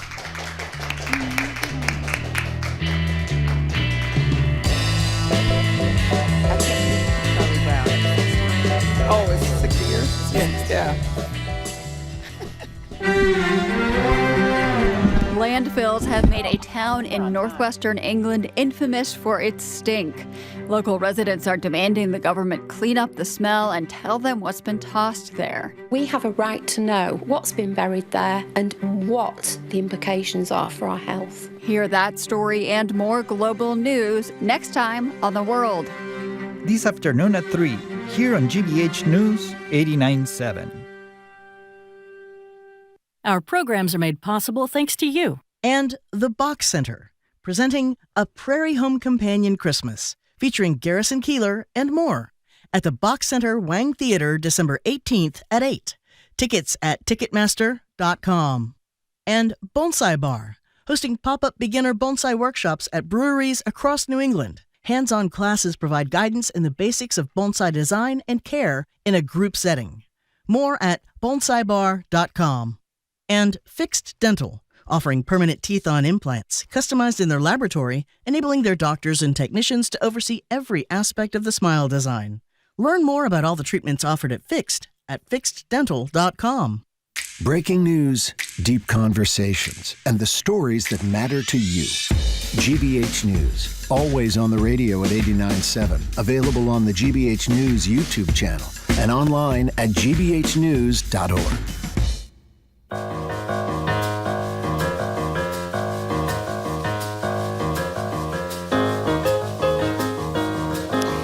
I'm Jared Bowen. Welcome back to The Culture Show, live from our studio here at the Boston Public Library.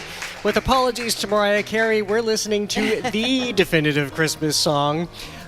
Joining me to talk about this and other arts and culture headlines are Culture Show co-host Callie Crossley and Culture Show contributor Lisa Simmons.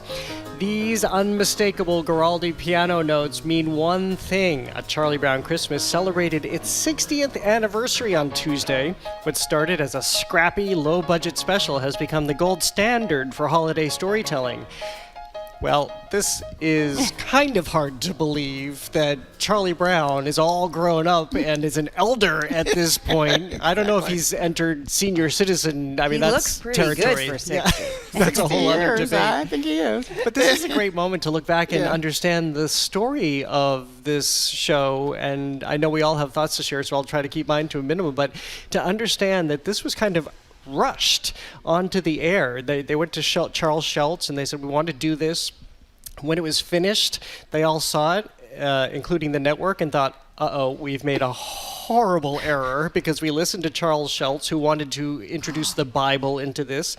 They didn't want to do a laugh track, which they didn't, and they didn't want to have anybody but children's voices. That's why they sound like they are, because they're not perfect, because they're just kids voicing this. And they thought they had a disaster on their hands, and of course, 60 years later, we're still talking about it. Still talking about it. And then there's the, wonderful Vince Guaraldi's music track, that piece we just heard. He actually had created for what was going to be another animated special by Charles Schultz. And when this finally got the okay, the Christmas one, it turned out to be the first animated special, Schultz's first animated special in 1965. He included it among the other Christmas variations done through, a jazz theme. I'm a big jazz fan. And I realized going home in an Uber a year ago that I had never heard the whole album with instrumentally, without all the kids. And I said to the guy, my God. He said, that's the whole thing. So now I'm all into it. I'm going to hear the jazz tribute to Vince Guaraldi's A Charlie Brown Christmas at the Regatta Bar on Sunday. Oh, you're not just going to take Ubers around the city, No, just listening to it all weekend long? Five-piece ensemble, Jeff Casey on piano, Cody McCory on bass, Cameron Lockwood on drums, trombonist Ian Gray, and trumpeter Joe Glass are going to be performing the whole thing instrumentally. He is an incredible talent, and sadly died at 47, really early, Vince. So it added, imagine that piece without that jazz sound. You can't. No, you can't. Yes. You absolutely can't. Yes. I mean, it is amazing that Charlie Brown's 60. I mean, I think it's also amazing that it won an Emmy for outstanding children's programming, right? The year that it aired, so clearly people were looking for something. But it kind of reminds me of Winnie the Pooh, who is my favorite, and I know you've asked me that before, but it just is. Just go with it. And because it was really about friendship and simplicity and not about commercialism, right? That's right. And they didn't like that either. And they didn't like that either, right? And especially when Coca-Cola was the sponsor. Well, you could drink. At least you needed something to wet your whistle. But I do think that it stayed so long because we still need that. We still need to be reminded that be kind to your neighbor, be kind to each other. That this be empathetic. It's non-materialistic. I know it's hard to get away from that whenever you're being bombarded now in the 2000s. Going into that it's hard to turn away from it. But it gives you a sense of this is what I need to remember. The thing that I was thinking of though is that how do the younger kids find Charlie Brown? I mean, we watched it every Christmas on CBS or NBC or ABC. I don't remember which one. PBS is doing it. PBS is doing. Oh, PBS. Yay, PBS is doing it this and year. Also Apple. Right. Apple, but I mean, so now it's on a streaming network. Apple owns it, but you can't just sit down with the family and watch, Charlie Brown's Christmas and all the other things. So they have to find it, and the parents sort of have to lead them to this space. As I was thinking about this morning, and by the way, in addition to the Emmy, they also won the Peabody. It was a resounding success. 45% of the country watching television that night watched A Charlie Brown's Christmas. So it made me think that we always think that we're in the worst of times. We always think that we're the most commercial we've ever been. We always think we're at the highest point of forgetting what the holiday actually means. But 60 years ago, this was top of mind for so many people, and this is why it resonated, and this is why you had this very somewhat simple, stripped-down, minimalist animation special that's only 25 minutes long that resonated with so many people because it was meeting that moment 60 years ago. So imagine what it's going to be like 60 years from now. They'll still be doing it, right? It's still going to be the same thing. Yeah. I really do. I mean, I think it just brings back so many memories for parents, and then they give that to their kids, and then it'll just keep going down because it does have a beautiful message. And some have described it as the gateway drug and to it's jazz. Diverse. And it's diverse. For jazz. Oh, I love that. That's and it's a diverse cast. Yes, exactly. Well, that's not the only anniversary. That's right. You can stop holding your breath because the celebrations to mark the 30th anniversary of Waiting to Exhale are underway. Yes, it's been 30 years since the film about friendship and featuring a killer soundtrack made a splash on the silver screen. Yeah, Waiting to Exhale, this amazing cast of women. Amazing. And we were just talking about the resounding success of Charlie Brown on television. This was a huge box office and, of course, record success. Had a built-in audience because the book upon which it is based, Terry McMillan's book by the same name, Waiting to Exhale, was a runaway New York Times bestseller. So the book was published in 1992. The movie came out in 1995. The build-up to this was incredible. People were making plans in groups. I was one of the in the groups to go see it. There was all kinds of discussions. You talk about culture writing about it. It just was immense. And then it didn't hurt to have one of the lead characters played by Whitney Houston, whose that soundtrack, as you mentioned, became a runaway hit as well. Cultural I mean, it's event. just amazing. Whitney Houston, as some may remember, is passed on, but the other three main actresses, Loretta Devine, Angela Bassett, and Lela Rochon, are still around, and they're love talking about it and are thrilled that that still has the resonance 30 years later. I mean, it had such a cultural impact on cinema, especially because in the late 90s, a lot of black film was about urban drama, right? And about urban pain and all of that stuff. And so people were just waiting for something to come out that represented themselves, and especially black women at the time were always sort of in the background during all of these movies, right? And so here we have this great film about love and about heartbreak and about empowerment and friendship and sovereignty. And then the music on top of that with Whitney Houston, who was huge at the time, and then here she is in a film, you know, and to have this soundtrack, basically, it grossed over $80 million at the box office, and they say it was a trailblazer film for things like The Best Man and even Insecure and even Girls Trip, right? That it was sort of said, these people, these women, this subject matter can actually make money. And so the studios were like, oh, wait a second, we have this audience. It's like, we've been telling you that for years. And so, yes, and so it's hard to believe it's 30. Was at her best. Oh my gosh, at her best. Well, it's nice to also read that it was that it wasn't just acting, because they came together, the four of them, in a really significant way, and then continued to come together, because I was reading how Whitney Houston, even though Angela Bassett was post What's Love Got to Do with It at that point, Whitney Houston was still the big star, and she insisted that when they were out on the press tour, they all sit down together to do. They didn't want to be singled out. They didn't want to just talk to Whitney Houston. Didn't want to be the solo person, because this was an ensemble. So they carried it from off-screen. Or on-screen rather, to off-screen, and it showed people that there was really real heart and you could feel it in the film. And they're also doing a concert. I don't know if it's already happened. King's concert on Sunday in Brooklyn, with singing all the iconic songs. 7 times platinum, that album. I want to say, best line, you know, I love movie lines. After Bernadine, played by Angela Bassett, takes all of her soon-to-be ex-husband's clothes out of the closet, puts them in his car, backs the car out into the driveway, lights a cigarette, puts the gasoline on it and blows it up in the fire. The firemen come to her door and say, Mrs. whatever her name was in the movie, you can't burn trash, you know, in your driveway. And you can't burn anything except trash at your house. You can't just be, you know, burning up a car. She said, it is trash. Love it. I love it. We went wild in the movie. It was so empowering. It was just such an empowering moment, right? Well, that is a great note to end on, and this concludes another episode of The Culture Show. A reminder that our next Wednesday watch party is next Wednesday, December 17th, right here at our Boston Public Library studio. This time we're talking about the film A Christmas Carol, as in all of them. All of them. So call in with your favorite version, or come visit us here at the library. Lisa, do you have a favorite version? No. Nope. I love them all. Says a true film programmer. I know. Film festival programmer. Tune in Monday for the groundbreaking conceptual artist Marina Abramovich, who joins me. Thanks today to Henry Santoro for curating the Culture Cast. Thank you as well to the Lenox Hotel, the Newsfeed Cafe, to everyone who came down here to be with us today. We love seeing you. Today's engineer is Bill Piacciatelli. Our intern is Avery Morin, and this is her last day. For any of you who follow us on Instagram and enjoy the visuals of our YouTube feed, that is the work of Avery. Thank you so much for being our inaugural intern here on The Culture Show, and for your creativity and editorial input. You're an Emerson College student. Of course you would have all of those things. Yes. I'm Jared Bowen. Have an art-filled weekend. The Culture Show is made possible in part by a generous contribution from the Fiducia Fund, proud to support this station's arts and culture programming. Where's Mary? Where is she? Where is she? She's just about to close up the library.